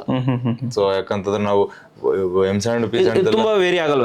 ಈ ಸ್ಟೀಲ್ ರೇಟ್ ಆಗುತ್ತೆ ಗೊತ್ತಾ, ಇವತ್ತು 5 ರೂಪಾಯಿ ನಾಳೆ 10 ರೂಪಾಯಿ ಹಂಗೇನಾಗಲ್ಲ. ಸ್ಟ್ಯಾಂಡ್ ರೇಟ್ ಅಲ್ಲಿ ಯಾವತ್ತು ವೇರಿ ಆಗಲ್ಲ. ಆಲ್ಮೋಸ್ಟ್ ಒಂದು 5-6 ವರ್ಷದಿಂದನೂ ಅಷ್ಟೇ ಐತೆ, ಹಂಗೆ ಇದೆ. ಇದೇ ರೇಟ್ 700-800 ರೂಪಾಯಿ. ಏನೋ ಒಂದು 50 ರೂಪಾಯಿ ಜಾಸ್ತಿ ಆಗುತ್ತೆ 50 ರೂಪಾಯಿ ಕಮ್ಮಿ ಆಗುತ್ತೆ ಅಷ್ಟು ಬಿಟ್ರೆ ಏನು ತುಂಬಾ ವೇರಿ ತೊಂದರೆ ಇಲ್ಲ ಅಂತ ಹೇಳ್ತೀರಾ. ಸೂಪರ್ ಆಗಿ ಹೇಳಿದ್ರೆ. ಸೊ ನೆಕ್ಸ್ಟ್ ಬರೋದು ಈ ಸಪ್ಲೈ ಮಾಡ್ತಾರಲ್ಲ, ಇದು ತುಂಬಾ ಜನರಿಗೆ ತುಂಬಾ ಇಂಪಾರ್ಟೆಂಟ್ ಸರ್. ಇದು ಈ ಫ್ರಾಡ್ ಅನ್ನುವಂಥದ್ದು. ಫಾರ್ ಎಕ್ಸಾಂಪಲ್ ಒಂದು ಲೋಡ್ ಬರುತ್ತೆ ಅಂತ ಅನ್ಕೊಳ್ಳೋಣ. ಆ ಲೋಡ್ ಬಂದಾಗ ಅವ್ರು ನಾವು ಹೇಳಿರುವಷ್ಟೇ ಲೋಡ್ ಇರುತ್ತಾ, ಫ್ರಾಡ್ ಆಗುವಂಥದ್ದು, load capacity fraud, quality fraud, ಇದು ಹೆಂಗೆ ನಾವು ಕಂಡು ಹಿಡ್ಕೊಬೇಕು? ಫ್ರಾಡ್ ಅನ್ನೋಕ್ಕಿಂತ ನಾವು ಚೆಕ್ ಮಾಡ್ಕೊಬೇಕು. ಹೌದು ಸರ್, ಯಾಕಂದ್ರೆ ನಾವು ಈಗ ಫ್ರಾಡ್ ಅಂತಂತ ಮಾಡ್ತಾರೆ ಅನ್ನೋದಕ್ಕಿಂತ ನಾವು ನಮ್ಮ ಹುಷಾರಲ್ಲಿ ನಾವ್ ಇರ್ಬೇಕು. Okay okay sir. ಇದ್ರಲ್ಲಿ ನೋಡಿ ನಮ್ಗೆ ಇವಾಗ ಮೇಜರ್ ಆಗಿ ಏನಾಗುತ್ತೆ ಅಂತಂದ್ರೆ ಸರ್, ಇವಾಗ ಡೈರೆಕ್ಟ್ ಕ್ರಷರ್ ಇಂದ ತಗೊಂಡ್ವಿ ಅಂತ ಇಟ್ಕೊಳ್ಳಿ. ಡೈರೆಕ್ಟ್ ಕ್ರಷರ್ ಇಂದ ತಗೊಂಡ್ವಿ ಅಂತಂದ್ರೆ ನಮಗೆ ಒಂದು ಪೇಮೆಂಟ್ ಸ್ಲಿಪ್ ಅಂತ ಹೇಳ್ಬಿಟ್ಟು ಬರೋದು, ಸ್ಲಿಪ್ ಬರೋದು. Okay okay. ಅದರಿಂದ ನಮಗೆ ಎಕ್ಸಾಕ್ಟ್ ಏನೋ ಕ್ವಾಂಟಿಟಿ ಏನಿದೆ ಅಂದ್ರೆ ಈಗ ಅಲ್ಲಿಂದ 20 ಟನ್ ಲೋಡ್ ಮಾಡಿದ್ರು ಅಂತಂದ್ರೆ ಇಲ್ಲಿ 20 ಟನ್ನೇ ಬಂದಿರೋದು ಎಕ್ಸಾಕ್ಟ್ ಆಗಿ. ಸೊ ಅಲ್ಲಿ ಅವಾಗ ನಮ್ಗೆ ಏನೋ ಚೀಟಿಂಗ್ ಅಂತ ಹೇಳಿ ಏನು ಆಗ್ತಾ ಇರ್ಲಿಲ್ಲ. ಬಟ್ ಇವಾಗ ಏನ್ ಸ್ಟಾರ್ಟ್ ಆಗಿದೆ ಅಂತ ಹೇಳಿದ್ರೆ, ಅಲ್ಲಿ ಕ್ರಷರ್ ಅಲ್ಲಿ ಲೋಡ್ ಮಾಡ್ಬಿಡ್ತಾರೆ, ಆ ಬಿಲ್ ನ ಎಡಿಟ್ ಮಾಡ್ಬಿಡ್ತಾರೆ. ಅಂದ್ರೆ ಪೇಮೆಂಟ್ ಸ್ಲಿಪ್ ಇರುತ್ತಲ್ಲ, ಅದು ಒಂದ್ ಸ್ವಲ್ಪ ಕ್ರಷರ್ಗಳಲ್ಲಿ ಒಂದು 50-100 ರೂಪಾಯಿ ಎಕ್ಸ್ಟ್ರಾ ತಗೊಳಪ್ಪ ಅಂತೇಳಿ ಈಗ 18 ಟನ್ ತುಂಬಿರ್ತಾನೆ. ಸೊ ಅದನ್ನ 20 ಟನ್ಗೆ ಅಂತ ಹೇಳ್ಬಿಟ್ಟು ಮಾಡ್ಕೊಟ್ಬಿಡ್ತಾನೆ. ಸೊ ಅವಾಗ ಏನಾಗ್ತಿವಿ, ಸೊ ನಾವು ಅಲ್ಲಿಂದ ಇಲ್ಲಿ ತರೋದ್ರೊಳಗಡೆ ನಮಗೆ 2 ಟನ್ ಎಕ್ಸ್ಟ್ರಾ ಹೊರಟು. ಇದು ನಂಬರ್ 1 ಫ್ರಾಡ್ ಆಗೋದು ಸರ್. ಆಮೇಲೆ ಇದಕ್ಕೆ ನಾವು ಇನ್ನೂ ಓನರ್ಸ್ಗಳು ನಾವು ಸುಮ್ಮನಿರಲ್ಲ, ಮನೆ ಓನರ್ಸ್ ನಾವು ಇನ್ನೂ ಬುದ್ಧಿವಂತರೆ, ಬಾ ಇಲ್ಲಿ ವೇಯಿಂಗ್ ಮಿಷಿನ್ ಬಾ, ಅಲ್ಲಿ ನಿಂತ್ಕೊಂಡ್ಬಿಟ್ಟು ತೂಕ ಮಾಡಿಸ್ಕೊಂಡ್ ಬರೋಣ ಬಾ ಅಂತ ಹೇಳ್ಬಿಟ್ಟು ಹೋಗ್ತೀವಿ. ಸೊ ಅಲ್ಲಿಗೆ ಏನಾಗುತ್ತೆ ಅಂದ್ರೆ ಅಲ್ಲೇನೋ ನೀರೇನೋ ಹೊಡೆದಿದ್ರು, ಅದಕ್ಕೆ ಚೆನ್ನಾಗಿ ವಾಟರ್ ಆಡ್ ಮಾಡಿ ನೀರು ಅವಾಗ ಹೊಡೆದಿದ್ರು ಅಂತ ಹೇಳಿದ್ರೆ, ಆಮೇಲೆ ಅದಕ್ಕೆ ನಾವು ಅವ್ರಿಗೆ ಏನು ಆನ್ಸರೇ ಮಾಡೋಕ್ಕಾಗಲ್ಲ. ನೀರ್ ಯಾಕೆ ಕೊಡ್ಕೊಂಡ್ ಬಂದಿರಿ ಅಂತ ಹೇಳಕ್ಕಾಗಲ್ಲ. ಯಾಕಂದ್ರೆ ಇವಾಗ ಫ್ರೆಶ್ ಮೆಟೀರಿಯಲ್ ತಗೊಂಡಿದೀವಿ, ಹಂಗೆ ಹಾಕೊಂಡು ಬಂದಿದೀವಿ ಅಂತ ಹೇಳ್ತಾರೆ. ಆಮೇಲೆ ನಮಗೆ ಪ್ರತಿ ಲೋಡ್ನ ನಾವು ಚೆಕ್ ಮಾಡಲ್ಲ. ಸೊ ಯಾವಾಗ ಚೆಕ್ ಮಾಡ್ತೀವಿ, ಫಸ್ಟ್ ನಮ್ಗೇನು ಅವೇರ್ನೆಸ್ ಇದೆ ಚೀಟಿಂಗ್ ಆಗುತ್ತೆ ಅಂತಂದ್ರೆ ನಾವೇನು ಮಾಡ್ತೀವಿ, ಏನೋ 1 or 2 ಲೋಡ್ಸ್ ಅಂತೇಳಿ ಚೆಕ್ ಮಾಡ್ಕೊತೀವಿ. 1-2 ಲೋಡ್ ಅವ್ನು ಕರ್ಕೊಂಡೋಗಿ ಪೇಮೆಂಟಲ್ಲಿ ಚೆಕ್ ಮಾಡಿಸ್ಕೊಂಡು ತಗೊಂಬರೋಣ ಅಂತ ಹೇಳ್ಬಿಟ್ಟು. ಸೊ ಅಲ್ಲಿ ಅವನೊಂದು 2 ಟನ್ ಜಾಸ್ತಿ ಮಾಡಿರ್ತಾನಲ್ಲ, ಅಗೇನ್ಸ್ಟ್ ಆಗಿ ಇಲ್ಲೊಂದು ಸ್ವಲ್ಪ ನೀರು ಹೊಡೆದ ಬರ್ತಾನೆ. ಅಲ್ಲಿಂದ ಇಲ್ಲಿಗೆ ಬರೋಷ್ಟೊಳಗಡೆ ಅದು ಅಲ್ಲಿಗೆ ಹಂಗೆ ತೂಕ ಬಂದಿರುತ್ತೆ. ಸೊ ಅದು ಆಟೋಮೆಟಿಕ್ ಆಗಿ ಅದನ್ನೇನೋ ಇವ್ರೇನೋ ವೇರಿಯೇಷನ್ ಅಂತ ಹೇಳ್ಬಿಟ್ಟು ಏನೋ ಮಾಡಲ್ಲ. ಕರೆಕ್ಟ್, ಅದೊಂದು ಇದಾಗುತ್ತೆ. ಆಮೇಲೆ ಏನೋ ಹಂಗೂ ಕಂಡಿಡಿದ್ವಿ ಅಂತಂದ್ರೆ ಒಂದು 1/2 ಟನ್ ವೇರಿಯೇಷನ್ ಬರುತ್ತೆ. ಅಷ್ಟೇ, 1/2 ಟನ್ ವೇರಿಯೇಷನ್ ಅವ್ರು ರೀಸನ್ ಹೇಳ್ಬಿಡ್ತಾರೆ. ಸರ್ ಅಲ್ಲಿ ಫುಲ್ ಟ್ಯಾಂಕ್ ಪೆಟ್ರೋಲ್ ಇತ್ತು, ಇಲ್ಲಿ ಕಡಿಮೆ ಆಗಿದೆ ಇರ್ಬೋದು, ಅದು ಗಾಳಿಗೆ ಒಂಚೂರು ಆಗಿದೆ ಅದಾಗಿದೆ ಅಂತೇಳಿ ಎಲ್ಲ. 1/2 ಟನ್ ಈಸ್ ಅಕ್ಸೆಪ್ಟಬಲ್ ನೀವು ಹೇಳ್ತೀರಾ. 1/2 ಟನ್ ವೇರಿಯೇಷನ್ಸ್ ಕಾಮನ್ ಆಗುತ್ತೆ. ಬಟ್ 2-3 ಟನ್ ಆಗೋದನ್ನ ನಾವು ಅವಾಯ್ಡ್ ಮಾಡಬೇಕು. ಬಟ್ ಇದಕ್ಕೆ ನಾವು ಇವಾಗ RCC ನಲ್ಲಿ ನಾವೇನ್ ಮಾಡ್ತಾ ಇದೀವಿ ಅಂತಂದ್ರೆ ಸರ್, ಇವಾಗ ಹೊಸದಾಗಿ ನಮಗೂ ಕೂಡ ಇದು ಕಾಮನ್ ಚಾಲೆಂಜ್ ಏನೇ. ಸೊ ಯಾಕಂದ್ರೆ ಎಷ್ಟೊಂದ್ ಜನ ಸಪ್ಲೈಯರ್ಸ್ ಇದಾರೆ. ಸೊ ಎಲ್ಲರೂ ಒಂದೇ ಎಥಿಕಲ್ ಆಗಿ ಸಪ್ಲೈ ಮಾಡ್ತಾರೆ, ಅದಕ್ಕೆ ನಾವು ಏನ್ ಮಾಡ್ತಾ ಇದೀವಿ ಅಂತಂದ್ರೆ ಅದನ್ನ CFT ತಗೊಂತಾ ಇದೀವಿ ಸರ್. ಅಂದ್ರೆ ಫುಲ್ ಬಾಡಿ ಬಂದಿತ್ತು ಅಂತ ಹೇಳಿದ್ರೆ, ಸೊ ಇದ್ರಲ್ಲಿ ಮತ್ತೆ ಗಾಡಿಗಳು ವೈಟೇಜ್ ಬಾಡಿ ಅಂತ ಹೇಳ್ತೀವಲ್ಲ, ಅಂದ್ರೆ ಎಷ್ಟು ದೊಡ್ಡ ಗಾಡಿಗಳು ಅಂತ ಹೇಳ್ತೀವಲ್ಲ, ಅದ್ರಲ್ಲಿ ಮತ್ತೆ ಒಂದು 3-4 ವೆರೈಟಿ ಗಾಡಿಗಳಿದೆ. ಸೊ ಅದರಲ್ಲಿ ಇವಾಗ ಫಾರ್ ಎಕ್ಸಾಂಪಲ್ ಒಂದು 400 CFT ಗಾಡಿ ಅಂತ ಹೇಳ್ತೀವಿ. ಸೊ 400 CFT ಅಂತಂದ್ರೆ ಅದೊಂದು 380 CFT ಬರುತ್ತೆ. ಸೊ ಅದಕ್ಕೆ ಅಗೇನ್ಸ್ಟ್ ಆಗಿ ನಮ್ಗೆ ಏನಂತಂದ್ರೆ ಆ ಗಾಡಿನಲ್ಲಿ ಒಂದು 18-20 ಟನ್ ಅಷ್ಟೇ ಇರಬೇಕು ವೆಯ್ಟ್. ಸೊ ಅದೇನಾದ್ರೂ ನಮಗೆ 22 ಟನ್ 23 ಟನ್ ತೋರಿಸ್ತಾ ಇದ್ದಾನೆ ಅಂತಂದ್ರೆ, ಬಾಡಿ ಅಷ್ಟೇ ಇದೆ, ಮೆಜರ್ಮೆಂಟ್ ಅಷ್ಟೇ ಇದೆ ಅಂತ ಹೇಳಿದ್ರೆ ಆಟೋಮೆಟಿಕ್ಲಿ ಅವನಲ್ಲಿ ಏನಂತಂದ್ರೆ ಅಲ್ಲಿ ಏನೋ ಒಂದು. ನೀವು ಹೇಳ್ತಿರೋ ಪ್ರಕಾರ ಜಸ್ಟ್ ಅಳತೆ ಮಾಡು ಕೂಡ ನಾವು ಇದನ್ನ ಕಂಡುಹಿಡಿಬಹುದು. Okay okay. ಅದ್ರ ಮೇಲೂ ಕೂಡ ಉದ್ದ, ಅಡ್ಡ, ಡೆಪ್ತ್ ಇದನ್ನ ಕ್ಯಾಲ್ಕುಲೇಟ್ ಮಾಡಿದ್ರೆ ಡೆಫಿನೆಟ್ಲಿ ಬಂದ್ಬಿಡುತ್ತೆ. ಎಷ್ಟು CFT ಇದೆ ಅಂತ ಹೇಳ್ಬಿಟ್ಟು ಗೊತ್ತಾಗುತ್ತೆ. ಅಂದ್ರೆ ಎಷ್ಟು ಅಡಿ ಸ್ಯಾಂಡ್ ಇದೆ ಅಂತ ಗೊತ್ತಾಯ್ತು ಸರ್, ಗೊತ್ತಾಯ್ತು. ಅದ್ರ ಮೇಲ್ಗಡೆ ನಾವು ತೂಕನೂ ಕೂಡ ಕ್ಯಾಲ್ಕುಲೇಟ್ ಮಾಡಬಹುದು, ಮಾಡ್ಕೊಂಡ್ಬಿಡ್ಬೋದು ಆಟೋಮೆಟಿಕ್. ತಗೊಂಡೋಗ್ಬಿಟ್ಟು ಈ ವೇಯಿಂಗ್ ಮಿಷಿನ್ ಅಲ್ಲೇ ಮಾಡ್ಬೇಕಂತ ವೇಯಿಂಗ್ ಮಿಷಿನ್ ಅಂದ್ರೆ ನಮ್ಗೆ ಅಪ್ರಾಕ್ಸಿಮೇಟ್ ತುಂಬಾ ಡಿಫರೆನ್ಸ್ ಇದ್ರೆ ಇಲ್ಲಿ ಗೊತ್ತಾಗ್ಬಿಡುತ್ತೆ. ಎಕ್ಸಾಕ್ಟ್ ಆಗಿ ಗೊತ್ತಾಗಿಲ್ಲ ಅಂದ್ರೆ ಒಂದು 1/2 ton variation okay, 1 ton variation okay, 700 ರೂಪಾಯಿ ಡಿಫರೆನ್ಸ್ ಬರುತ್ತೆ. ಬಟ್ 3-4 ಟನ್ ಡಿಫರೆನ್ಸ್ ಇದೆ ಅಂದ್ರೆ ಆಟೋಮೆಟಿಕ್ ಆಗಿ ಗೊತ್ತಾಗ್ಬಿಡುತ್ತೆ. ಇದು ತುಂಬಾ ಇಂಪಾರ್ಟೆಂಟ್. ಇಲ್ಲಿ ವೀಕ್ಷಕರಿಗೆ ಹೇಳಕ್ಕೆ ಇಷ್ಟಪಡ್ತೀನಿ, ಪ್ರತಿ ಸತಿ ಹೋಗ್ಬಿಟ್ಟು ಇದೆಲ್ಲ ಮಾಡ್ಬೇಕಂತಿಲ್ಲ. ನಿಮ್ದೊಂದು ಪ್ರಾಜೆಕ್ಟ್ ನಡೀತದೆ ಅಂತಂದ್ರೆ 1-2 ಸತಿ ಮಾಡಿ ಆಮೇಲೆ ಆಟೋಮೆಟಿಕಲಿ ಇವ್ರಿಗೆ ಗೊತ್ತಾಗ್ಬಿಡುತ್ತೆ, ಇವ್ರು ಚೆಕ್ ಮಾಡ್ತಾರಪ್ಪ, ಒಂದು ಭಯ ಬಂದ್ಬಿಡುತ್ತೆ ಅಂತ ಹೇಳ್ಬೋದು sir. Correct sir. Okay sir, ಇದಂತೂ ಗೊತ್ತಾಯ್ತು. ಸೊ ಆಲ್ಮೋಸ್ಟ್ ಒಂದು ಎಜುಕೇಟ್ ಮಾಡ್ಬಿಟ್ಟಿದೀವಿ ಜನರಿಗೆ ಅಂತ ಅನ್ಕೊಂತೀನಿ. ಸೊ ನಿಮ್ಮ ಎಚ್ಚರದಲ್ಲಿ ನೀವಿದ್ರೆ ಅವಾಗ ಚೆಕ್ ಮಾಡ್ಕೊಂತ ಇದ್ರೆ, ಪ್ರತಿ ಸತಿ ಟೈಮ್ ಇರಲ್ಲ ಎಲ್ಲರಿಗೂ ಮಾಡ್ಕೊಂತ ಇದ್ರೆ ಡೆಫಿನೆಟ್ಲಿ ಸಪ್ಲೈಯರ್ಸ್ಗೂ ಕೂಡ ಒಂದು ಭಯ ಇರುತ್ತೆ, ಇವ್ರು ಮಾಡ್ತಾರಪ್ಪ ಚೆಕ್ ಕೇಳ್ತಾರೆ ಅನ್ನೋದೊಂದು ಇದ್ರೆ ಡೆಫಿನೆಟ್ಲಿ ಅದು ಮೋಸ ನಿಮ್ಗೆ ಆಗಲ್ಲ ಅಂತ ಅನ್ಕೊಂತೀನಿ. ಸರ್ ಈಗ ನೀವು ಗಾಡಿ ಬಗ್ಗೆ ಹೇಳಿದ್ರಿ, ಬೇರೆ ಬೇರೆ ವೆಹಿಕಲ್ ಇರುತ್ತೆ ಅಂತ ಹೇಳ್ಬಿಟ್ಟು. ಸೊ ನಾವು ಒಂದು ಸ್ಯಾಂಡ್ ತರಿಸ್ತೀವಿ ಅಂತಂದ್ರೆ ಯಾವ್ಯಾವ ರೀತಿ ವೆಹಿಕಲ್ ಬರುತ್ತೆ, ಯಾವ್ಯಾವ್ದ್ರಲ್ಲಿ ಎಷ್ಟೆಷ್ಟು ಟನ್ ಇರುತ್ತೆ ಅಂದ್ರೆ ಸರ್ ನಾವು ಕರೆಕ್ಟ್ ಸರ್, ಯಾಕಂದ್ರೆ ಇದರಿಂದ ಒಂದು ಐಡಿಯಾ ಸಿಗುತ್ತೆ. ಸೊ ಎಕ್ಸಾಕ್ಟ್ ಆಗಿ ಏನಂತಂದ್ರೆ ಇವಾಗ ನಾವು 10 ವೀಲರ್ ಅಂತ ಹೇಳ್ತೀವಿ, ದೊಡ್ಡ ಗಾಡಿ ಬರುತ್ತೆ. ಸೊ ಆ ದೊಡ್ಡ ಗಾಡಿ ಬಂತು ಅಂತ ಹೇಳಿದ್ರೆ ಅದರಲ್ಲಿ ಒಂದು 30ರಿಂದ 32 ಟನ್ ಮ್ಯಾಕ್ಸಿಮಮ್ ಬರುತ್ತೆ. 30 ಟನ್ ಬರುತ್ತೆ. ಸೊ ಅದೊಂದು ನಾವು ನೋಡ್ಕೋಬಹುದು. ಅಂಡ್ ಆಮೇಲೆ ಅದಕ್ಕಿಂತ ಸ್ವಲ್ಪ ಚಿಕ್ಕದ್ ಬರುತ್ತೆ, ರೆಗ್ಯುಲರ್ ಓಡಾಡ್ತಾ ಇರ್ತವೆ ಗಾಡಿಗಳು. ಸೊ ಆ ರೆಗ್ಯುಲರ್ ಓಡಾಡೋದೇನಂದ್ರೆ ನಾನು ರೆಡಿ ಗಾಡಿಗಳು ಅಂತ ಹೇಳ್ತೀವಿ. ಸೊ ನಾವು ಅವ್ರನ್ನ ಈ ವೀಕ್ಷಕರು ಬೇಕಾದ್ರೆ ಅವ್ರನ್ನ ಕೇಳಿದ್ರೆ ಹೇಳ್ಬಿಡ್ತಾರೆ ಎಷ್ಟು ಸೇಫ್ಟಿ ಗಾಡಿ ಇದೆ ಅಂತ ಹೇಳಿದ್ರೆ ಅವ್ರು ಹೇಳ್ಬಿಡ್ತಾರೆ ನಾನು ರೆಡಿ ಅಂತ ಹೇಳ್ತಾರೆ. ಬಟ್ ಅದು 380 ಅಷ್ಟಿರುತ್ತೆ. ಸೊ ಎಕ್ಸಾಕ್ಟ್ ಆಗಿ 400 ಅಂತ ಹೇಳ್ತಿರಲ್ಲ. ಸೊ ಅದು ಬಂತು ಅಂದ್ರೆ ನಮ್ಗೆ 18 to 20 ಟನ್ ಬರುತ್ತೆ ಸರ್. 18 to 20 ಅದ್ರಲ್ಲಿ ಅಷ್ಟು ಬರುತ್ತೆ. ಸೊ ಅಂಡ್ ಅದಾದ್ಮೇಲೆ ಅದಕ್ಕಿಂತ ಸ್ವಲ್ಪ ಚಿಕ್ಕದಂತಂದ್ರೆ ನಾವೀಗ 709 ವೆಹಿಕಲ್ಸ್ ಅಂತ ಅದಕ್ಕಿಂತ ಸ್ವಲ್ಪ ಚಿಕ್ಕದು, ಅದು 6 709 ವೆಹಿಕಲ್ ಅದ್ರಲ್ಲಿ ಬಂದ್ವಿ ಅಂತ ಹೇಳಿದ್ರೆ ನಮಗೆ ಆಲ್ಮೋಸ್ಟ್ ಒಂದು 10ರಿಂದ 12 ಟನ್ ಗಂಟ ಅಂತ ಹೇಳಿ ಬರುತ್ತೆ. 10ರಿಂದ 12 ಟನ್. ಸಮ್ ಟೈಮ್ಸ್ ಅದರಲ್ಲಿ ಸ್ವಲ್ಪ ಇನ್ನೊಂದ್ ಸ್ವಲ್ಪ ಚಿಕ್ಕದ್ ಬರುತ್ತೆ, ಅದು ಬರೀ 8-9 ಟನ್ ಬರುತ್ತೆ. ಸೊ ಅದರಲ್ಲಿ 2 ತರ ವೆಹಿಕಲ್ ಆಪ್ಷನ್ ಇದೆ, 2 ಬರುತ್ತೆ. ಇನ್ನು ನಾವು ಅದಕ್ಕಿಂತ ಫುಲ್ ಚಿಕ್ಕದಂದ್ರೆ tractor load. So tractor load ಹೋದ್ವಿ ಅಂತಂದ್ರೆ ನಮಗೆ 3ರಿಂದ 4 ಟನ್ ಬರುತ್ತೆ ಅಷ್ಟೇನೆ. ಚಿಕ್ಕ ಕೆಲಸಕ್ಕೆಲ್ಲ ಟ್ರಾಕ್ಟರ್ ಲೋಡ್. ಹೌದು ಸರ್. ಬಟ್ ಟ್ರಾಕ್ಟರ್ ಅವರು ಮತ್ತೆ ಚಿಕ್ಕ ಗಾಡಿಯವರು ಇವ್ರು ಯಾರು ಇದಾರಲ್ಲ 709 ಚಿಕ್ಕದೆಲ್ಲ, ಸೊ ಅವರೆಲ್ಲ ಟನ್ನೇಜ್ ಅಲ್ಲಿ ಕೊಡಲ್ಲ. ಅವ್ರಂದ್ರೆ ಈ ಒಂದ್ ಗಾಡಿ ಇಷ್ಟು ಲೋಡ್ ಮಾಡ್ಕೊಂಡಿದ್ದೀನಿ, ಇದಕ್ಕೆ ಇಷ್ಟು ಅಮೌಂಟ್ 10,000 ಕೊಡಿ, 8,000 ಕೊಡಿ, 12,000 ಕೊಡಿ ಅಂತ ಲಂಸಮ್ ಅಲ್ಲಿ ಸೇಲ್ ಮಾಡ್ತಾರೆ. ಯಾಕಂದ್ರೆ ಅವ್ರು ಕ್ರಷರ್ ಹೋಗಿ ತುಂಬ್ಕೊಂಡ್ ಬರಲ್ಲ, ಅಲ್ಲೇ ಎಲ್ಲಿ ಸ್ಟೋರೇಜ್ ಯಾರ್ಡ್ ಎಲ್ಲಿರುತ್ತಲ್ಲ ಅವ್ರದ್ದು ಅಲ್ಲಿಂದಾನೆ ಅಲ್ಲೇ ಅಂದ್ರೆ ಲೋಕಲ್ ಡಿಸ್ಟ್ರಿಬ್ಯೂಷನ್ ಅಂತ ಇಟ್ಕೊಂಡಿರ್ತಾರೆ. ಯೂಶಲಿ ಯಾಕಂದ್ರೆ ಅವ್ರು ಅಲ್ಲಿಂದ ಹೋಗಿ ಕ್ರಷರ್ ಹೋಗಿ ತುಂಬ್ಕೊಂಡ್ ಬಂದ್ರು ಅಂತ ಹೇಳಿದ್ರೆ ಆ ಮೈಟ್ ಬಿ ಅವ್ರಿಗೆ ಡೀಸೆಲ್ ಒಂದ್ 2-3 ಸಾವಿರ ಖರ್ಚು ಬಂದ್ಬಿಡುತ್ತೆ, ಪೆಟ್ರೋಲ್ ಮತ್ತೆ ಪೇಮೆಂಟ್ ಅದು ಇದು ಅಂತ ಹೇಳಿ. ಸೊ ಹಂಗಾಗಿ 10 ವೀಲರ್ ಅಲ್ಲಿಂದ ತಂದಾಕೊಂಡು ಚಿಕ್ಕದಾಗಿ ಡಿಸ್ಟ್ರಿಬ್ಯೂಟ್ ಮಾಡ್ತಿರ್ತಾರೆ. ಸೊ ಅದ್ರಲ್ಲಿ ಅವ್ರಿಗೆ ಪ್ರಾಫಿಟ್ ಜಾಸ್ತಿ ಇರುತ್ತೆ. ಹಾಗಾಗಿ ಅದನ್ನೆಲ್ಲ ನಾವು ಟನ್ನೇಜ್ ಅಲ್ಲಿ ತಗೊಳ್ಳೋದಕ್ಕಾಗಲ್ಲ, ಬಟ್ ಅದೆಲ್ಲ ಲೋಡ್ ಲೆಕ್ಕದಲ್ಲೇ ಕೊಡ್ತಾರೆ. ನನ್ನ ಕಡೆಯಿಂದ ಏನಂದ್ರೆ ಒಂದು ಸ್ಮಾಲ್ ಸಜೆಷನ್ ಏನಂದ್ರೆ ಬೈ ಎನಿ ಚಾನ್ಸ್ ಏನಾದ್ರು ಆ ತರ ಸಿಚುವೇಶನ್ ಇದೆ ಅಂತ ಹೇಳಿದ್ರೆ, ಸೊ ನಾವು ಏನೋ ಇಲ್ಲ ಒಂದ್ ಯಾರಿಗೊಂದು ಚಿಕ್ಕದೊಂದು ಯಾರೋ ನಮ್ಗೆ ಗೊತ್ತಿರೋರು ಇದಾರೆ 709 ಇದೆ, ಅವ್ರು ತಂದು ಹೊಡಿತಾ ಇರ್ತಾರೆ ಮೆಟೀರಿಯಲ್, ಅವ್ರ ಹತ್ರನೇ ತಗೊಳ್ಳೋಣ ಅಂತ ಹೇಳ್ಬಿಟ್ಟು ಅಷ್ಟೊಂದ್ ಸತಿ ಮಿಸ್ಗೈಡ್ ಆಗ್ತಾ ಇರ್ತೀವಿ. ಅದ್ರ ಬದಲಾಗಿ ಟನ್ನೇಜ್ ಅಲ್ಲೇ ತಗೋಬೇಕು ಸರ್. ದೊಡ್ಡ ಗಾಡಿನೇ ತಗೋಬೇಕು. ಏನಾದ್ರು ಒನ್ ಟೈಮ್ ತಗೊಂಡ್ವಿ ಅಂತಂದ್ರೆ ಅಟ್ಲೀಸ್ಟ್ 400 ಸೇಫ್ಟಿ ಇರುತ್ತಲ್ಲ ಆ ಗಾಡಿ ತಗೊಂಡ್ರೆ, ಯಾಕಂದ್ರೆ 10 ವೀಲರ್ ಎಲ್ಲ ಕಡೆ ಬರಲ್ಲ, ಪಿಟ್ಗಳು ಅದು ರೋಡ್ ಜಾಗ ಇರಲ್ಲ ಅಲ್ವಾ. ಕರೆಕ್ಟ್. ಬಟ್ ಜಾಗ ಇದೆ ಅಂದ್ರೆ 10 ವೀಲರ್ ತಗೊಂಡ್ರೆ ಒಳ್ಳೇದು. ಸೊ ಒಂದ್ಸತಿ ತಗೊಂಡ್ವಿ ಅಂತಂದ್ರೆ ನಮ್ಗೆ ಎಷ್ಟೊಂದ್ ದಿನ ಮತ್ತೆ ಮೆಟೀರಿಯಲ್ ಅಂತ 30 to 40 ಟನ್ ಸಿಕ್ಬಿಡುತ್ತೆ ಅಲ್ವಾ, ಮತ್ತೆ ತಲೆನೋವು ಮಾಡ್ಕೊಳ್ಳೋದಿರಲ್ಲ. ಬಟ್ ಚಿಕ್ಕದನ್ನ ಫುಲ್ ಕನ್ಸ್ಟ್ರಕ್ಷನ್ ಯೂಸ್ ಮಾಡಿದೆ ಅಂತ ಹೇಳಿದ್ರೆ 100% ಇದು ನಮಗೆ ಕನ್ಸ್ಟ್ರಕ್ಷನ್ ಕಾಸ್ಟ್ ಮೇಲೂ ಕೂಡ ಕನ್ಸ್ಟ್ರಕ್ಷನ್ ಕಾಸ್ಟ್ ಜಾಸ್ತಿ. ಅರೌಂಡ್ ನಮಗೆ ಬರೀ ಒಂದ್ ಲೋಡ್ಗೆನೆ ನಮ್ಗೆ ಏನಿಲ್ಲ ಅಂತಂದ್ರೆ ಸರ್ ನಮ್ಗೆ ಟನ್ನೇಜ್ ಬಂದ್ಬಿಟ್ಟು ನಮಗೆ ಇವಾಗ 750-800 ರೂಪಾಯಿ ಇರುತ್ತಲ್ಲ, ಅದು ನಮಗೆ 1,200-1,400 ರೂಪಾಯಿ ಹೋಗ್ಬಿಡುತ್ತೆ. 1,200 ಅಷ್ಟಕ್ಕೆ ಹೋಗ್ಬಿಡುತ್ತೆ. ಸೊ ಅದು 8 ಟನ್ ಗಾಡಿ ಇದೆ ಅಂತ ಇಟ್ಕೊಳ್ಳಿ, 8 ಟನ್ ಗಾಡಿ. ಸೊ ನಾವು ಟನ್ನೇಜ್ ಅಲ್ಲಿ ತಗೊಂಡ್ರೆ ಅದು ನಮ್ಗೆ ಅರೌಂಡ್ ಒಂದ್ 8,000 ರೂಪಾಯಿ, 10 ಟನ್ ಅನ್ಕೊಳ್ಳಿ 8,000 ರೂಪಾಯಿ ಆಗ್ಬೇಕು. ಬಟ್ ಅದೇನಾಗುತ್ತೆ ನಮ್ಗೆ 13,000-14,000 ಆಗ್ಬಿಡುತ್ತೆ ಲೋಡ್. ಓಕೆ. ಸೊ ಯೂಶಲಿ ನೀವು ಕೆಲವೊಂದ್ ಕಡೆ ಈ ಚಿಕ್ಕ ಏರಿಯಾದಲ್ಲಿ ಕೆಲಸ ಮಾಡ್ತಿರಲ್ಲ, ಅವಾಗ ಕನ್ಸ್ಟ್ರಕ್ಷನ್ ಕಾಸ್ಟ್ ಜಾಸ್ತಿ ಆಗಕ್ಕೆ ಇದು ಒಂದು ಕಾರಣ, ಇದೊಂದು ಮೇನ್ ರೀಸನ್ ಆಗುತ್ತೆ. ಜನ ತಿಳ್ಕೊಳ್ಳೋದೇ ಇಲ್ಲ, ನಾವು ಎಜುಕೇಟ್ ಮಾಡೋಣ ಅಂತ ಹೋಗ್ತೀವಿ, ಹೆಂಗಾಗುತ್ತೆ ಅದು ಅಲ್ಲೂ ಅಷ್ಟಾಗಿ ಮೆಟೀರಿಯಲ್ ಹೋಗುತ್ತೆ, ಇಲ್ಲೂ ಅಷ್ಟೇ ಮೆಟೀರಿಯಲ್ ಹೋಗುತ್ತೆ, ಹಂಗೆ ಹಿಂಗೆ ಮಾಡ್ಬಿಡುತ್ತೆ. ಬಟ್ ಏನಂದ್ರೆ ಆಮೇಲೆ ಒಪ್ಕೊಂತಾರೆ ಇಲ್ಲ, ಬಟ್ ಅಂದ್ರೆ ಸ್ವಲ್ಪ ನಾವು ಕನ್ವಿನ್ಸಿಂಗ್ ಜಾಸ್ತಿ ಮಾಡ್ಬೇಕು. ಬಟ್ ಇವಾಗ ಹೇಳ್ತಾ ಇದೀವಲ್ಲ ಸರ್. ಓಕೆ. ಸೊ ಯಾವಾಗ ಚಿಕ್ಕ ಲೋಡ್ ಅನ್ನು ತಗೊಂಡ್ಬರ್ತೀರಾ, ಒಳಗಡೆ ಕೆಲಸ ಇರುತ್ತೆ, ಸೊ ಅವಾಗ ಡೆಫಿನೆಟ್ಲಿ ಕಾಸ್ಟ್ ಜಾಸ್ತಿ ಆಗ್ತಾ ಹೋಗುತ್ತೆ. ಸರ್ ಇವಾಗ ಸ್ವಲ್ಪ ಟೆಕ್ನಿಕಲಿ ಬಂದ್ಬಿಡೋಣ. ಸೊ ಇದ್ರ ನಂತರ ಬರ್ತಿರೋಂಥದ್ದು ಪ್ರಪೋರ್ಷನ್ ಅಥವಾ ರೇಷಿಯೋ ಅಂತ ಹೇಳ್ತಾರೆ. ಸೊ ಎಂ ಸ್ಟ್ಯಾಂಡ್ ಇರ್ಬೋದು, ಪಿ ಸ್ಟ್ಯಾಂಡ್ ಇರ್ಬೋದು, ಸಿ ಸ್ಟ್ಯಾಂಡ್ ಇರ್ಬೋದು, ನಾವು ಎಷ್ಟು ರೇಷಿಯೋದಲ್ಲಿ ಸಿಮೆಂಟ್ ಜೊತೆ ಮಿಕ್ಸಿಂಗ್ ಮಾಡ್ಬೇಕು ಅಂದ್ರೆ ಸರ್ ಇದಾಗೆ ನಮಗೆ ಬೇಸಿಕ್ ಆಗಿ ಹೇಳೋದಾದ್ರೆ ನಾವು ಸೀಲಿಂಗ್ ಎಲ್ಲ ಪ್ಲಾಸ್ಟಿಂಗ್ ಮಾಡ್ತೀವಿ ಅಂತ ಹೇಳಿದ್ರೆ 1:4 ಅಂತ ಯೂಸ್ ಮಾಡ್ಕೊಂತೀವಿ. ಸೊ ಇನ್ನು ಪ್ಲಾಸ್ಟಿಂಗ್ ಎಲ್ಲ ಹೋದ್ವಿ ಅಂತಂದ್ರೆ ಸೊ 1:6 ಯೂಸ್ ಮಾಡ್ಕೊಂತೀವಿ. 1:6 ಒಂದು ಬ್ಯಾಗ್ ಸಿಮೆಂಟ್ ಗೆ 6 ಬ್ಯಾಗ್ ಎಂ ಸ್ಯಾಂಡ್ ಅಂತ ಹೇಳ್ಬಿಟ್ಟು ಬಾಂಡ್ಲಿನ ಹಂಗೆ ಮಾಡ್ಕೊಂತೀವಿ. ಔಟ್ ಸೈಡ್ ಮಾಡ್ಬೇಕಾದ್ರೂ ನಮ್ಗೆ 1:4, 1:6 ಸಮ್ಟೈಮ್ಸ್ ಯೂಸ್ ಪಿ ಸ್ಯಾಂಡ್ ಗೆ ಆಯ್ತು. ಹೌದು. ಓಕೆ. ಎಂ ಸ್ಯಾಂಡ್ ಗೆ ಬಂದ ಎಂ ಸ್ಯಾಂಡ್ ಗೆಲ್ಲ ಏನಂತಂದ್ರೆ ಅದು ನಮ್ಗೆ ಇದ್ರಲ್ಲಿ ಗೊತ್ತಾಗುತ್ತೆ. ಅಂದ್ರೆ ನಮ್ಗೆ ಈಗ ಫಾರ್ ಎಕ್ಸಾಂಪಲ್ ಕಾಂಕ್ರೀಟ್ ಗ್ರೇಡ್ ಅಂತ ಹೇಳ್ಬಿಟ್ಟು ಯೂಸ್ ಮಾಡ್ತೀವಲ್ಲ ಅದ್ರ ಮೇಲ್ಗಡೆ ನಮಗೆ ರೇಷಿಯೋ ಗೊತ್ತಾಗುತ್ತೆ. Okay okay. ಇದರಲ್ಲಿ ಅದು ಏನಂದ್ರೆ M20ಗೆ ಬೇರೆ M25ಗೆ ಬೇರೆ. ಯೂಶಲಿ ಒಂದು ಮನೆ ಕಟ್ತಾ ಇರ್ತೀವಿ sir, normal residence, ground first ಅಥವಾ ಡೂಪ್ಲೆಕ್ಸ್ ಈ ತರ ಮಾಡ್ಬೇಕಾದ್ರೆ ಯಾವ ರೇಷಿಯೋ ಬೇಕು ನಮ್ಗೆ ಆಕ್ಚುಲಿ? M20 ಬೇಕೋ M25? ಹೌದು ಸರ್, ಅಂದ್ರೆ ಇದ್ರಲ್ಲಿ ನಮ್ಗೆ ಏನಂತಂದ್ರೆ ಸರ್ ಮೇಜರ್ ಆಗಿ ನಾವು ರೆಸಿಡೆನ್ಶಿಯಲ್ ಅಲ್ಲಿ ಯೂಸ್ ಮಾಡೋಂತ ಮೇಸನ್ರಿಗೆ ಇದರಲ್ಲಿ ಅಂದ್ರೆ ಸರ್ ನಾವು ಕಾಂಕ್ರೀಟ್ ಗೆ ಫಸ್ಟ್ ಹೇಳ್ಬಿಡೋಣ. ಫಸ್ಟ್ ಕಾಂಕ್ರೀಟ್ ಅಂದ್ರೆ ನಾವು M20 M25 ಎರಡು ಯೂಸ್ ಮಾಡ್ತೀವಿ. ಸರಿ ಸರಿ. ಅದಾದ್ಮೇಲೆ ಇವಾಗ M7.5 ಯೂಸ್ ಮಾಡ್ತೀವಿ, M15 ಯೂಸ್ ಮಾಡ್ತೀವಿ. ಅದಕ್ಕೆ PCC ಕಾಂಕ್ರೀಟ್ ಯೂಸ್ ಮಾಡ್ತೀವಿ. 4 ಗ್ರೇಡ್ ಯೂಸ್ ಮಾಡ್ಕೊಂತೀವಿ. ಸೊ ಇದಾದ್ಮೇಲೆ ನಮ್ಗೆ ಮೇಸನ್ರಿಗೆ ಬಂದ್ವಿ ಅಂತಂದ್ರೆ ಮಾಮೂಲಿ ಇದು ಗೋಡೆ ಕಟ್ಟೋದಕ್ಕೆ ಅದಕ್ಕೆಲ್ಲ ಕೂಡ ಕಾಮನ್ ರೇಷಿಯೋನೆ.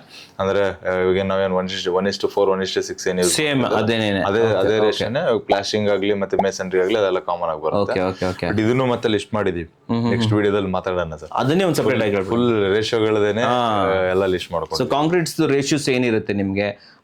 ಯಾವ್ಯಾವ ಹೇಳಿದ್ರಲ್ಲ, ಒಂದು M20 ಗ್ರೇಡ್ಸ್ ಇಲ್ಲಿ ಏನಿರುತ್ತೆ ಅವೆಲ್ಲ ಒಂದು ನೀಟಾಗಿ ಒಂದು ಎಕ್ಸ್ಪ್ಲನೇಷನ್ ಕೊಡ್ಬೋದು. ಅದೇ ಮಾತಾಡ್ತಿದ್ರೆ ಅದನ್ನೇ ಸ್ವಲ್ಪ ಟೈಮ್ ಆಗ್ಬಿಡುತ್ತೆ ಅಂತ ಹೇಳ್ಬೋದು ಸರ್. ಇನ್ನೊಂದು ಲಾಸ್ಟ್ ಅಲ್ಲಿ ಬರ್ತಾರಂತದ್ದು, ನಾವೆಲ್ಲ ಮನೆ ಕಟ್ಟಿದ್ವಿ, ಸೊ ಕೆಲವು ದಿನಗಳಂತ ಹೇರ್ ಲೈನ್ ಕ್ರ್ಯಾಕ್ ಅಂತ ಬರುತ್ತೆ. ಸೊ ಈ ಹೇರ್ ಲೈನ್ ಕ್ರ್ಯಾಕಿಗೂ ಈ ನಮ್ಮ ಸ್ಯಾಂಡ್ ಕ್ವಾಲಿಟಿಗೂ ಏನಾದ್ರು ಸಂಬಂಧ ಇದೆಯಾ ಸರ್? 200% ಸಂಬಂಧ ಇದೆ. ಅಥವಾ ನಮ್ಮ ಮೈಸ್ತ್ರಿ ಏನಾದ್ರು ತಪ್ಪು ಮಾಡ್ತಾ ಇಲ್ಲ, ಕ್ಯೂರಿಂಗ್ ಮಾಡ್ತಾ ಇಲ್ವಾ? ಸಂಬಂಧ ಇದೆ. ಯಾಕಂತಂದ್ರೆ ನೋಡಿ ಸರ್, ಇವಾಗ ನಾವೆಲ್ಲ ಬಿಲೀವ್ ಮಾಡಿರೋದೇನೋ ಸಿಮೆಂಟ್ ಏರ್ ಲೈನ್ ಕ್ರ್ಯಾಕ್ಸ್ ಬಂತಂದ್ರೆ ಸಿಮೆಂಟ್ ಕರೆಕ್ಟ್ ಆಗಿ ಹಾಕಿಲ್ಲ, ಇಲ್ಲಾಂದ್ರೆ ವರ್ಕ್ಮೆನ್ಶಿಪ್ ಚೆನ್ನಾಗಿಲ್ಲ ಅಂತೀವಿ ನಾವು, ಮೇಸ್ತ್ರಿ ಕರೆಕ್ಟ್ ಆಗಿ ಕಟ್ಟಲಿಲ್ಲ, ಕ್ಯೂರಿಂಗ್ ಕರೆಕ್ಟ್ ಆಗಿ ಮಾಡ್ಲಿಲ್ಲ ಅಂತ ಹೇಳ್ಬಿಟ್ಟು ಅನ್ಕೊಂತೀವಿ. ಬಟ್ ಅಗೇನ್ ನಮಗೆ ಏನು ಅಂತ ಹೇಳಿದ್ರೆ, ಸೊ ನಾವು ಪರ್ಟಿಕ್ಯುಲರ್ ಇವಾಗ MP ಸ್ಯಾಂಡ್ ಕ್ವಾಲಿಟಿ ಇಲ್ಲ, ಅದ್ರಲ್ಲಿ ಸಿಲ್ಟ್ ಇದೆ. ಸೊ M ಸ್ಯಾಂಡ್ ಚೆನ್ನಾಗಿರ್ಲಿಲ್ಲ, ಸೊ ಮತ್ತೆ ಕಾಂಕ್ರೀಟ್ ಸ್ಯಾಂಡ್ ಚೆನ್ನಾಗಿರ್ಲಿಲ್ಲ, ಎಲ್ಲ ಸಿಲ್ಟ್ ಕಂಟೆಂಟ್ ಜಾಸ್ತಿ ಇತ್ತು ಅಂತಂದ್ರೆ 200% ನಮ್ಗೆ ಏನಂತಂದ್ರೆ ಕ್ವಾಲಿಟಿ ಮೇಲೆ ಇದು ಇಂಪ್ಯಾಕ್ಟ್ ಆಗುತ್ತೆ. ಸೊ ಅವಾಗ ಏನಾಗುತ್ತೆ, ನಮಗೆ ಕ್ರ್ಯಾಕ್ಸ್ಗಳು ಡೆವಲಪ್ ಆಗುತ್ತೆ. ಪರ್ಟಿಕ್ಯುಲರ್ಲಿ ನಮ್ಗೆ ಏನಂತಂದ್ರೆ ಹಂಗಂತ ಕ್ರ್ಯಾಕ್ಸ್ ಬರಲ್ಲ ಅಂತಂತಾನೆ ಏನಿಲ್ಲ ಸರ್. ಅದನ್ನು ಕೇಳೋಣ ಅನ್ಕೊಂಡೆ ಸರ್, ಕ್ರ್ಯಾಕೇ ಬರ್ದೇ ಇರೋ ತರ ಕಟ್ಟಕ್ಕಾಗತ್ತಾ? ಹಂಗ ಸಾಧ್ಯನೇ ಇಲ್ಲ. ಯಾಕಂದ್ರೆ ಆ ತರ ಕಟ್ಟಬೇಕು ಅಂತಂದ್ರೆ ನಾವು ಒಂದು ಬಿಲ್ಡಿಂಗ್ ನ 4-5 ವರ್ಷ ಕಟ್ಟಬೇಕು. 4-5 ವರ್ಷ ಕಟ್ಟಬೇಕು, ಒಂದು ಫ್ಲೋರ್ ಹಾಕ್ಬೇಕು, ಒಂದು ಮಿನಿಮಮ್ 3 ತಿಂಗಳು 4 ತಿಂಗಳು ಬಿಡಬೇಕು, ಅವಾಗ ಸೆಟ್ಲ್ ಆಗುತ್ತೆ, ಅವಾಗ ಕ್ರ್ಯಾಕ್ಸ್ ಬರುತ್ತೆ. ಸೊ ಎಲ್ಲ ಸೆಟ್ಲ್ ಆಗಿ ರೆಡಿ ಆಯ್ತು ಅಂದ್ರೆ ಆಮೇಲೆ ಪ್ಲಾಸ್ಟಿಂಗ್ ಮಾಡಿದಾಗ ಕವರ್ ಅಪ್ ಆಗ್ಬಿಡುತ್ತೆ, ಅವಾಗ ಕ್ರ್ಯಾಕ್ ಬರಲ್ಲ ಅಂತ. ನಾವು ಬೆಂಗಳೂರು ಲೈಫ್ ಸ್ಟೈಲ್ಗೆ ಕಟ್ತೀವಿ, 8 ತಿಂಗಳಲ್ಲಿ ಒಂದು ಬಿಲ್ಡಿಂಗ್ ಕಟ್ತೀವಿ, 10 ತಿಂಗಳಲ್ಲಿ ಒಂದು ಬಿಲ್ಡಿಂಗ್ ಕಟ್ತೀವಿ, 3 ಫ್ಲೋರ್ ಕಟ್ಬಿಡ್ತೀವಿ ಅಂತಂದ್ರೆ ಆ 201% ಅದು ಕ್ರ್ಯಾಕ್ ಇಲ್ದಂಗೆ ಕಟ್ಟಕ್ ಆಗೋದೇ ಇಲ್ಲ. So hairline crack is normal, ಅದರಿಂದ ಸ್ಟ್ರಕ್ಚರ್ಗೆ ಏನು ತೊಂದರೆ ಇಲ್ಲ, ಸ್ಟ್ರಕ್ಚರ್ಗೆ ಏನು ಪ್ರಾಬ್ಲಮ್ ಇಲ್ಲ. ಬಟ್ ಅಗೇನ್ ಇವಾಗ M ಸ್ಯಾಂಡ್, ಇವಾಗ ನಾವು ಎಷ್ಟೊಂದು ಸತಿ ಅನ್ಕೊಂತೀವಿ ನಾವೇ ನಿಂತ್ಕೊಂಡು ಮನೆ ಕಟ್ಟಿಸ್ಕೋಬೇಕಾದ್ರೆ, ಸೊ ನಮಗೆ ಇನ್ನೂ M ಸ್ಯಾಂಡ್ ಉಳಿದಿರುತ್ತೆ, M ಸ್ಯಾಂಡ್ ಉಳಿದಿದೆಯಲ್ಲ ಅದರಲ್ಲಿ ಪ್ಲಾಸ್ಟಿಂಗ್ ಮಾಡ್ಬಿಡಿ ಅಂತ ಹೇಳ್ತೀವಿ. ಅದರಲ್ಲಿ ಏನೋ ಒಂದು ಮತ್ತೆ ಬೇರೆ ವರ್ಕ್ಗಳು ಕಾಂಪ್ರಮೈಸ್ ಆಗ್ಬಿಡ್ತೀವಿ. ಸೊ ಇಲ್ಲ ಪ್ಲಾಸ್ಟಿಂಗ್ ಸ್ಯಾಂಡ್ ಉಳಿದಿರುತ್ತೆ, ಅದನ್ನೇ ಮೋಲ್ಡ್ ಹಾಕೋಣ ಅಂತ ಹೇಳಿ ಯೂಸ್ ಮಾಡ್ಕೊಂತೀವಿ. ಸೊ ಈ ತರದ್ ಏನೋ ಮಾಡ್ಕೊಂಡ್ವಿ. ಆಮೇಲೆ ಏನಾರು ಈಗ ಎಷ್ಟೊಂದು ಜನಗಳು ನಾವು ಏನೋ ವೇಸ್ಟೇ ಆಗ್ಬಾರ್ದು ಅಂತ ಹೇಳ್ಬಿಟ್ಟು ಫುಲ್ ಕ್ಲೀನ್ ಆಗಿ ರೋಡ್ ನ ಗುಡಿಸ್ಕೊಂಡು ಅದನ್ನೆಲ್ಲ ಅದರಲ್ಲಿರೋ ಡಸ್ಟ್ ಗಿಸ್ಟ್ ಎಲ್ಲ ಸ್ವಲ್ಪ ಪರವಾಗಿಲ್ಲ, ಬಟ್ ವೇಸ್ಟೇಜ್ ಆಗ್ಬಾರ್ದು ಅಂತ ಅನ್ನೋದು. ಸೊ ನಮ್ಗೆ ಅದೊಂದು ಮೈಂಡ್ ಸೆಟ್ ಇರುತ್ತೆ. ಸೊ ನಾವು ಮನೆ ಕಟ್ಟಕ್ಕೆ ಸ್ಟಾರ್ಟ್ ಮಾಡಿದ್ವಿ ಅಂತಂದ್ರೆ ಮೆಟೀರಿಯಲ್ ವೇಸ್ಟೇಜ್ ಜಾಸ್ತಿ ಆಗ್ಬಾರ್ದು. ಮೆಟೀರಿಯಲ್ ವೇಸ್ಟೇಜ್ ಕಂಟ್ರೋಲ್ ಮಾಡಿದ್ರೆ ಸೊ ಅವಾಗ ನಮ್ಗೆ ಏನಾಗುತ್ತೆ, ಕಾಸ್ಟ್ ಕಡಿಮೆ ಆಗುತ್ತೆ ಅಂತ ಹೇಳಿ ಅನ್ಕೊಂತೀವಿ. ಬಟ್ ಹಂಗ್ ಮೆಟೀರಿಯಲ್ ವೇಸ್ಟೇಜ್ ಕಂಟ್ರೋಲ್ ಮಾಡಕ್ ಹೋಗಿ ಅದಕ್ಕಂತಾನೆ ಒಂದು ಪ್ಯಾರಾಮೀಟರ್ ಇರುತ್ತೆ, ಒಂದು ಥ್ರೆಶೋಲ್ಡ್ ಅಂತ ಇರುತ್ತೆ. ಸಿಮೆಂಟ್ಗೆ ಎಷ್ಟು % ವೇಸ್ಟೇಜ್ ತಗೋಬಹುದು, ಸೊ ಸ್ಟೀಲ್ಗೆ ಎಷ್ಟು ತಗೋಬಹುದು, M ಸ್ಯಾಂಡ್ಗೆ ಎಷ್ಟು ತಗೋಬಹುದು ಅಂತೇಳಿ. ಸೊ ಅದನ್ನು ನಾವು ವೇಸ್ಟೇಜ್ ಆಗದಿರ ಕಂಟ್ರೋಲ್ ಮಾಡಿದ್ವಿ ಅಂದ್ರೆ ನಮ್ಗೆ ಏನಾಗುತ್ತೆ, ಅವಾಗ ಕ್ವಾಲಿಟಿ ಕಾಂಪ್ರಮೈಸ್ ಆಗುತ್ತೆ ಅಂತ ಹೇಳ್ತೀರಾ. ಸರ್ ವೇಸ್ಟೇಜ್ ಬಗ್ಗೆ ಮಾತಾಡೋಣ. ಸೊ ಇಲ್ಲೇ ಬರುವಂಥದ್ದು ಒಂದು 30-40 ಸೈಟ್ ಅಂತ ನಾವು ಕಟ್ತಾ ಇದೀವಿ ಅಂತಂದ್ರೆ ಟೋಟಲ್ ಮಟೀರಿಯಲ್ ಸ್ಯಾಂಡ್ ಹೇಳಿ ಸರ್, ಬೇರೆ ಬಿಟ್ಬಿಡೋಣ. ಒಂದು ಸ್ಯಾಂಡ್, ಸೊ ಇಲ್ಲಿ ಎಷ್ಟು ಸ್ಯಾಂಡ್ ಅನ್ನ ಬೇಕಾಗತ್ತೆ ನಾವು ಪರ್ಚೇಸ್ ಮಾಡಿ ಮೈಂಡಲ್ಲಿ ಇಟ್ಕೊಬೇಕು. ನೀವು ಟನ್ ಲೆಕ್ಕದಲ್ಲಿ ಹೇಳಿದ್ರು ಓಕೆ, ಇಲ್ಲ ಕಾಸ್ಟ್ ಲೆಕ್ಕದಲ್ಲಿ ಹೇಳಿದ್ರು ಓಕೆ. ಅಂಡ್ ಇಲ್ಲಿ ಎಷ್ಟು % ವೇಸ್ಟೇಜ್ ಬರ್ಬೋದು ಸರ್ ನಮಗೆ? ಖಂಡಿತ ಸರ್, ಯಾಕಂದ್ರೆ ಇವಾಗ ನಾವು ನೋಡೋದಾದ್ರೆ ನಮಗೆ M ಸ್ಯಾಂಡ್ ಅಂತಂತಿದೆ, ಮತ್ತೆ ಪ್ಲಾಸ್ಟಿಂಗ್ ಸ್ಯಾಂಡ್ ಅಂತಂತಿದೆ, ಮತ್ತೆ C ಸ್ಯಾಂಡ್ ಅಂತಂತಿದೆ. ಸೊ ನೀವು ಕೇಳಿದಂಗೆ ಇವಾಗ 30-40 ಸೈಟ್ ಅಲ್ಲಿ ನಾವು ಒಂದು ಡೂಪ್ಲೆಕ್ಸ್ ಮನೆ ಕಟ್ತೀವಿ ಅಂತ ಅನ್ಕೊಳ್ಳೋಣ. ಅಂದ್ರೆ ಗ್ರೌಂಡ್ ಒಂದ್ ಸ್ವಲ್ಪ ಇವಾಗ ಕಾಮನ್ ಪಾರ್ಕಿಂಗ್ ಕಾಮನ್ ಆಗಿದೆ, ಮೇಲ್ಗಡೆ ಒಂದ್ 2 ಫ್ಲೋರ್ ಕಟ್ಕೊಂತೀವಿ ಅಂದ್ರೆ ಒಂದು 30-32 ಚದರ ಕಟ್ತೀವಿ ಅಂದ್ರೆ ಏನೇನು ಆಗುತ್ತೆ ಅಂತ ಹೇಳ್ಬಿಟ್ಟು ನೋಡೋಣ. ಈಗ ಎಕ್ಸ್ಪ್ಲೇನ್ ಮಾಡ್ಬಿಡಿ ಸರ್. ಇವಾಗ ನಮ್ಗೆ ಎಕ್ಸಾಕ್ಟ್ ಆಗಿ ನೋಡೋದಾದ್ರೆ ನೋಡಿ ಸರ್, 30 ಚದರ ಮನೆ ಕಟ್ತೀವಿ ಅಂತಂದ್ರೆ ನಮ್ಗೆ ಇವಾಗ M ಸ್ಯಾಂಡ್ ಮತ್ತೆ C ಸ್ಯಾಂಡ್ ಎರಡನ್ನ ಇವಾಗ ಸಪ್ರೇಟ್ ತರ್ಸ್ಕೊಂತೀವಿ ಅಂತಂದ್ರೆ ಓವರಲ್ಲಿ ನಾವು ಹೇಳೋದಾದ್ರೆ ನಮಗೆ ಒಂದು 4000 CFT ಬೇಕಾಗುತ್ತೆ ಸರ್. 4000 CFT ಅಂದ್ರೆ ಎರಡು ಸೇರಿ M ಸ್ಯಾಂಡ್ C ಸ್ಯಾಂಡ್ ಸೇರಿ. ಓಕೆ, ಅದನ್ನ ನಾವು ಡಿಫ್ರೆನ್ಶಿಯೇಟ್ ಮಾಡ್ತೀವಿ ಅಂತಂದ್ರೆ ಇವಾಗ ಒಂದು 1400 CFT ನಮಗೆ C ಸ್ಯಾಂಡ್ ಬೇಕಾಗುತ್ತೆ. ಸೊ ಒಂದು 2400 ಅಡಿ 2500 ಅಡಿ ನಮಗೆ M ಸ್ಯಾಂಡ್ ಬೇಕಾಗುತ್ತೆ. ಇದನ್ನ ಟನ್ ಅಲ್ಲಿ ಏನಾದ್ರು ಕನ್ವರ್ಟ್ ಮಾಡಿ? ಅದೇ ಸರ್, ಇವಾಗ ಯಾಕೆ ನಾನು CFT ನಲ್ಲಿ ಯಾಕೆ ಹೇಳ್ತಾ ಇದ್ದೀನಿ ಅಂತ ಹೇಳಿದ್ರೆ, ಇವಾಗ ಅಗೇನ್ ಗಾಡಿಗಳು ಚೇಂಜಸ್ ಆಗುತ್ತೆ. ಸೊ ಸೊ ಇವಾಗ ನಾವು ಲೋಡ್ ತೊಗೊಂತೀವಿ ಅಂತಂತ ಹೋದಾಗ ನಮಗೆ ಇವಾಗ 400 CFT ವೆಹಿಕಲ್ ಆಗ್ಬೋದು, 10 ವೀಲರ್ ವೆಹಿಕಲ್ ಆಗ್ಬೋದು, ಅದಕ್ಕೆ ಇವಾಗ ವೇರಿಯೇಷನ್ಸ್ ಆಗುತ್ತೆ. ಸೊ ನಾವು ಇವಾಗ ಇದನ್ನೇ ಓವರಾಲ್ ಇವಾಗ ಸಿ ಸ್ಯಾಂಡ್ ಮತ್ತು ಪ್ಲಾಸ್ಟಿಕ್ ಸ್ಯಾಂಡ್ ಎರಡೂ ಸೇರಿ ಸೊ ನಮಗೆ 4000 CFT ಎಮ್ ಸ್ಯಾಂಡ್ ಬೇಕಾಗುತ್ತೆ ಅಂತ ಅನ್ನೋದಾದ್ರೆ ಅದು ನಾವು ಲೋಡ್ ಕನ್ವರ್ಟ್ ಮಾಡಿದ್ವಿ. ಇವಾಗ 400 ಅಡಿ ಗಾಡಿ ಲೋಡ್ ಕನ್ವರ್ಟ್ ಮಾಡಿದ್ವಿ. ಅದನ್ನ ನಾವು ಇವಾಗ ಗಾಡಿ ಲೆಕ್ಕಕ್ಕೆ ಹೋಗ್ತೀವಿ ಅಂತಂದ್ರೆ ನಮ್ಗೊಂದು 10 ರಿಂದ 12 ಲೋಡ್ ಗಾಡಿ ಎಮ್ ಸ್ಯಾಂಡ್ ಮತ್ತೆ ಸಿ ಸ್ಯಾಂಡ್ ಬೇಕಾಗುತ್ತೆ ಅನ್ಬೋದು. 10 ರಿಂದ 12 ಲೋಡ್ ಟನ್ನ ಲೋಡ್ ಸರ್, ಲೋಡ್ಸ್. ಅದನ್ನ ಇವಾಗ ನಾವು ಟನ್ನೇಜ್ಗೆ ಅಂತ ಡಿವೈಡ್ ಮಾಡ್ತಾ ಇಲ್ಲ, ಯಾಕಂದ್ರೆ ನಾವು ಎಕ್ಸಾಕ್ಟ್ ಆಗಿ ಏನಂತಂದ್ರೆ CFT ಅಂತ ಕೊಡ್ತಾ ಇದ್ದೀವಿ. CFT ಕೊಡ್ತಾ ಇದ್ರೆ ಅಂದ್ರೆ ಎಕ್ಸಾಕ್ಟ್ ಆಗಿರ್ಲಿ ಅಂತ ಹೇಳಿ 10 ರಿಂದ 12ರಲ್ಲಿ ನಮ್ಗೊಂದು 5 ಲೋಡು ಕಾಂಕ್ರೀಟ್ ಬರ್ಬೋದು, ಇನ್ನೊಂದು 5-6 ಲೋಡು ನಮಗೆ ಅಂದ್ರೆ 70-30 ಇಲ್ಲಾಂದ್ರೆ 65-35 ರೇಷನ್ ಅಲ್ಲಿ ಎಮ್ ಸ್ಯಾಂಡ್ ಮತ್ತೆ ಸಿ ಸ್ಯಾಂಡ್ ವರ್ಕೌಟ್ ಆಗುತ್ತೆ. ಓಕೆ. ಅಂಡ್ ಅದೇ ತರ ನಮ್ಗೆ ಪ್ಲಾಸ್ಟಿಂಗ್ ಬಂದ್ವಿ, ಅದೇ same building external plastering internal plastering ಎಲ್ಲಾ ಕಡೆ ಮಾಡ್ತೀವಿ ಅಂತಂದ್ರೆ ಇದು ನಮ್ಗೆ ಹತ್ತತ್ರ ನೋಡಿ 4000 CFT ಎಮ್ ಸ್ಯಾಂಡ್ ಪೂರ್ತಿ ಸ್ಟ್ರಕ್ಚರ್ ಆಯ್ತು ಅಂತಂದ್ರೆ ನಮ್ಗೆ ಅಗೇನು ಒಂದು 1800 ರಿಂದ 2000 ಅಡಿ. ಸೊ 2000 ಅಡಿ ನಮ್ಗೆ ಏನಾಗುತ್ತೆ ಅಂದ್ರೆ ಪ್ಲಾಸ್ಟಿಂಗ್ ಸ್ಯಾಂಡೇ ಬೇಕಾಗುತ್ತೆ. ಸೊ ಪ್ಲಾಸ್ಟಿಂಗ್ ಸ್ಯಾಂಡ್ ಯಾಕಂದ್ರೆ ಒಳಗಡೆ ಇಂಟರ್ನಲ್ ಪ್ಲಾಸ್ಟಿಂಗ್ ಎಕ್ಸ್ಟರ್ನಲ್ ಪ್ಲಾಸ್ಟಿಂಗ್ ಎಲ್ಲ ಬರೋದ್ರಿಂದ ಸೊ ನಮಗೆ 2000 CFT ಅಂತ ಹೇಳಿದ್ರೆ ನಮ್ಗೆ ಅರೌಂಡ್ 4 ರಿಂದ 5-6 ಲೋಡ್ ಒಳಗಡೆ ಕವರ್ ಅಪ್ ಆಗುತ್ತೆ. ಪಿ ಸ್ಯಾಂಡ್ ಬೇಕು. ಸೊ ಪಿ ಸ್ಯಾಂಡ್ ಅಂತ ಬಂದಾಗ ಒಂದು ಡುಪ್ಲೆಕ್ಸ್ ಮನೆ ಕಟ್ತಾ ಇದ್ರ 2 BHK 3 BHK. ಸೊ ನೀವ್ ಹೇಳ್ತಾ ಇರೋದು 5 ಲೋಡ್ ಪಿ ಸ್ಯಾಂಡ್ ಬೇಕು, 12 to 13 load M and C sand ಬೇಕು, ಕಂಬೈಂಡ್ ಆಗಿ ಬೇಕು ಅಂತ ಹೇಳ್ತೀರಾ. ಅದೇನಂದ್ರೆ ಒಂದು 30 ಚದರದ ಮನೆ ಆವರೇಜ್ ಆಗಿ 30 ಚದರದ ಮನೆ. Okay fine. ಸರ್ ಈಗ ಫೈನಲ್ ಒಂದು ಕ್ವಶನ್ ಕೇಳ್ಬಿಡ್ತೀನಿ. ಸೊ ನಿಮ್ಮ ತುಂಬಾ ಪ್ರಾಜೆಕ್ಟ್ ನಡೀತಾ ಇದೆ. ಸೊ ನೀವು ಈ ಕ್ವಾಲಿಟಿ ಕಂಟ್ರೋಲ್ ಮಾಡಬೇಕು, ಕ್ವಾಲಿಟಿ ನೋಡ್ಕೊಬೇಕು, ಯಾಕಂದ್ರೆ ನಿಮ್ಗೆ ಲಾಸು ಕೂಡ ಆಗಬಾರ್ದು. ಕ್ವಾಂಟಿಟಿ ಕ್ವಾಲಿಟಿ ಎರಡು ಚೆಕ್ ಮಾಡಿದ್ವಿ. ಇವೆಲ್ಲ ಹೇಗೆ ಮೇಂಟೈನ್ ಮಾಡ್ತೀರಾ ಸರ್? ಇದನ್ನ ಮಾಡ್ತಾ ಇರೋ ಮೆಥಡೇನೆ ಇದು ಸರ್. ಏನಂತಂದ್ರೆ ಇವಾಗ ನೋಡಿ ನಾವು ಒಂದು ಪ್ರಾಜೆಕ್ಟ್ ಅಂತಂದಿದ ತಕ್ಷಣನೇ ಸೊ ಫಸ್ಟ್ ಥಿಂಗ್ ನಾವ್ ಏನ್ ಮಾಡ್ತೀವಿ ಅಂತ ಹೇಳಿದ್ರೆ ಫಸ್ಟ್ ಅದಕ್ಕೆ ಕ್ವಾಂಟಿಟೀಸ್ ತೆಗೆದು ಬಿಡ್ತೀವಿ. ಸೊ ನಮಗೆ ನಮ್ದೇ ಒಂದು ಥ್ರೆಶೋಲ್ಡ್ ಅಂತ ಇಟ್ಕೊಂಡಿದೀವಿ.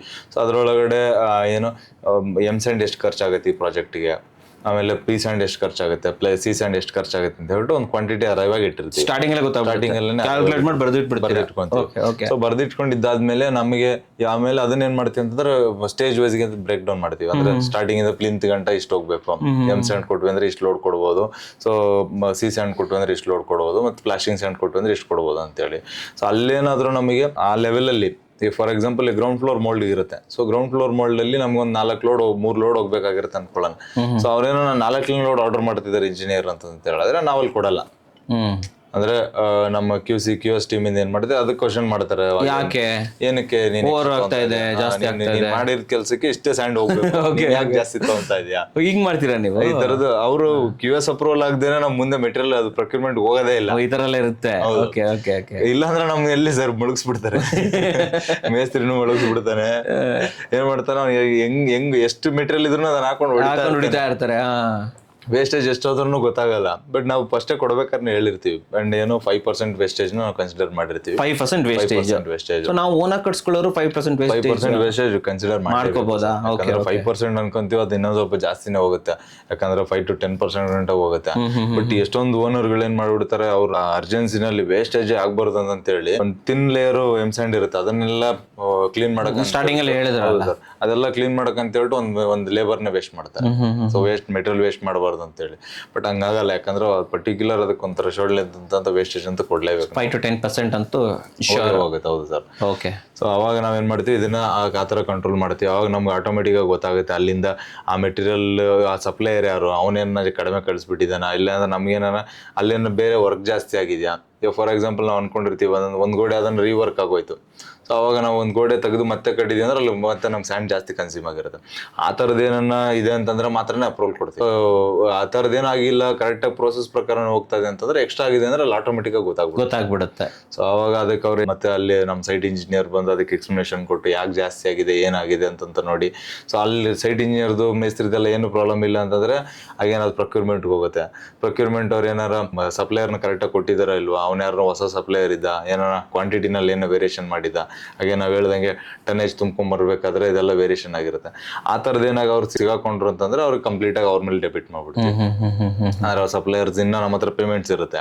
ಸೊ ಇವಾಗ ಮನೆ ಓನರ್ಸ್ಗಳಿಗಾದ್ರೆ ಅವ್ರ ಮಾತು ಕೇಳಲ್ಲ, ಯಾಕಂದ್ರೆ ಅವ್ರಿಗೆ ಸಪ್ಲೈ ಮಾಡ್ಬಿಟ್ಟು ಇವಾಗ ಅಮೌಂಟ್ ಇಸ್ಕೊಂಡು ಹೋಗಿರ್ತಾರೆ. ಕರೆಕ್ಟ್. ನಮ್ಮ ಹತ್ರ ಅಂದ್ರೆ ಒಂದು 15 ದಿವಸದ ಪೇಮೆಂಟ್ ಬಾಕಿ ಇರುತ್ತೆ. ನೋಡಪ್ಪ, ನಾವು ಅವ್ರಿಗೆ ಅದನ್ನೇ ಸಿಂಪಲ್ ಕ್ವಶನ್ ಕೇಳ್ತೀನಿ, ನೀನ್ ಇಷ್ಟು ಮೆಟೀರಿಯಲ್ ಸಪ್ಲೈ ಮಾಡಿದೆ, ನಮ್ಗೆ ಇಷ್ಟು ಕೆಲಸ ಆಗ್ಬೇಕು, ಆಗಿಲ್ಲ. ಸೊ ನಿನ್ ಕಡೆಯಿಂದ ಏನೋ ಫಾಲ್ಟ್ ಆಗಿದೆ, ಸೊ ಅವಾಗ ಆಟೋಮೆಟಿಕ್ ಆಗಿ ಗೊತ್ತಾಗ್ಬೋದು. ಈ ಮನೆ ಓನರ್ಗಳು ಇರ್ಬೋದು, ಯಾರೇ ಒಂದು ವೇಳೆ ನಮ್ಮ ಬೆಂಗಳೂರಲ್ಲಿಲ್ಲ ಹೊರಗಡೆ ಇದ್ದಾರೆ, ನೀವು ಮಾಡ್ತಾರೆ ಈ ಕ್ಯಾಲ್ಕುಲೇಷನ್ ಅನ್ನ ನಾವು ಮಾಡ್ಕೋಬಹುದಾ ಈಗಿನ ಟೆಕ್ನಾಲಜಿ ಯೂಸ್ ಮಾಡ್ಕೊಂಡು? ಅಂದ್ರೆ ಮಾಡ್ಬೋದು ಸರ್. ಇವಾಗ ಏನಂದ್ರೆ ಹೊಸದಾಗಿ ನಾವೇ ಕಲ್ತ್ ಮಾಡ್ಬೇಕಂದ್ರೆ ಡಿಫಿಕಲ್ಟೇನೆ. ಯಾಕಂದ್ರೆ ನಮ್ ಕಂಪ್ಲೀಟ್ ಮಾಡಲ್ನೇ ವರ್ಕ್ ಮಾಡ್ಬೇಕು. ನಮಗೇನೆ ಇದು ಒಂದ್ ಬಿಲ್ಡಿಂಗ್ ವರ್ಕೌಟ್ ಮಾಡಕ್ಕೆ ನಮ್ಗೆ 2-3 ಅವರ್ 4 ಅವರ್ ತಗೊಂಡ್ಬಿಡುತ್ತೆ. ಓಕೆ ಓಕೆ ನಮ್ದು ಬರೀ ಅದೇ ಕೆಲಸ ಮಾಡೋಂತ ಟೀಮ್ ಇಂದಾನೆ. ಸೊ ಅಷ್ಟು ಯಾಕಂದ್ರೆ ಅಷ್ಟು ಪ್ರಿಸೈಸ್ ಆಗಿ ವರ್ಕ್ ಮಾಡೋದಕ್ಕಾಗಲ್ಲ. ಸೊ ಬಟ್ ಏನಂದ್ರೆ ಟ್ರೈ ಮಾಡಿದ್ರೆ ಮಾಡ್ಬೋದು ಸರ್.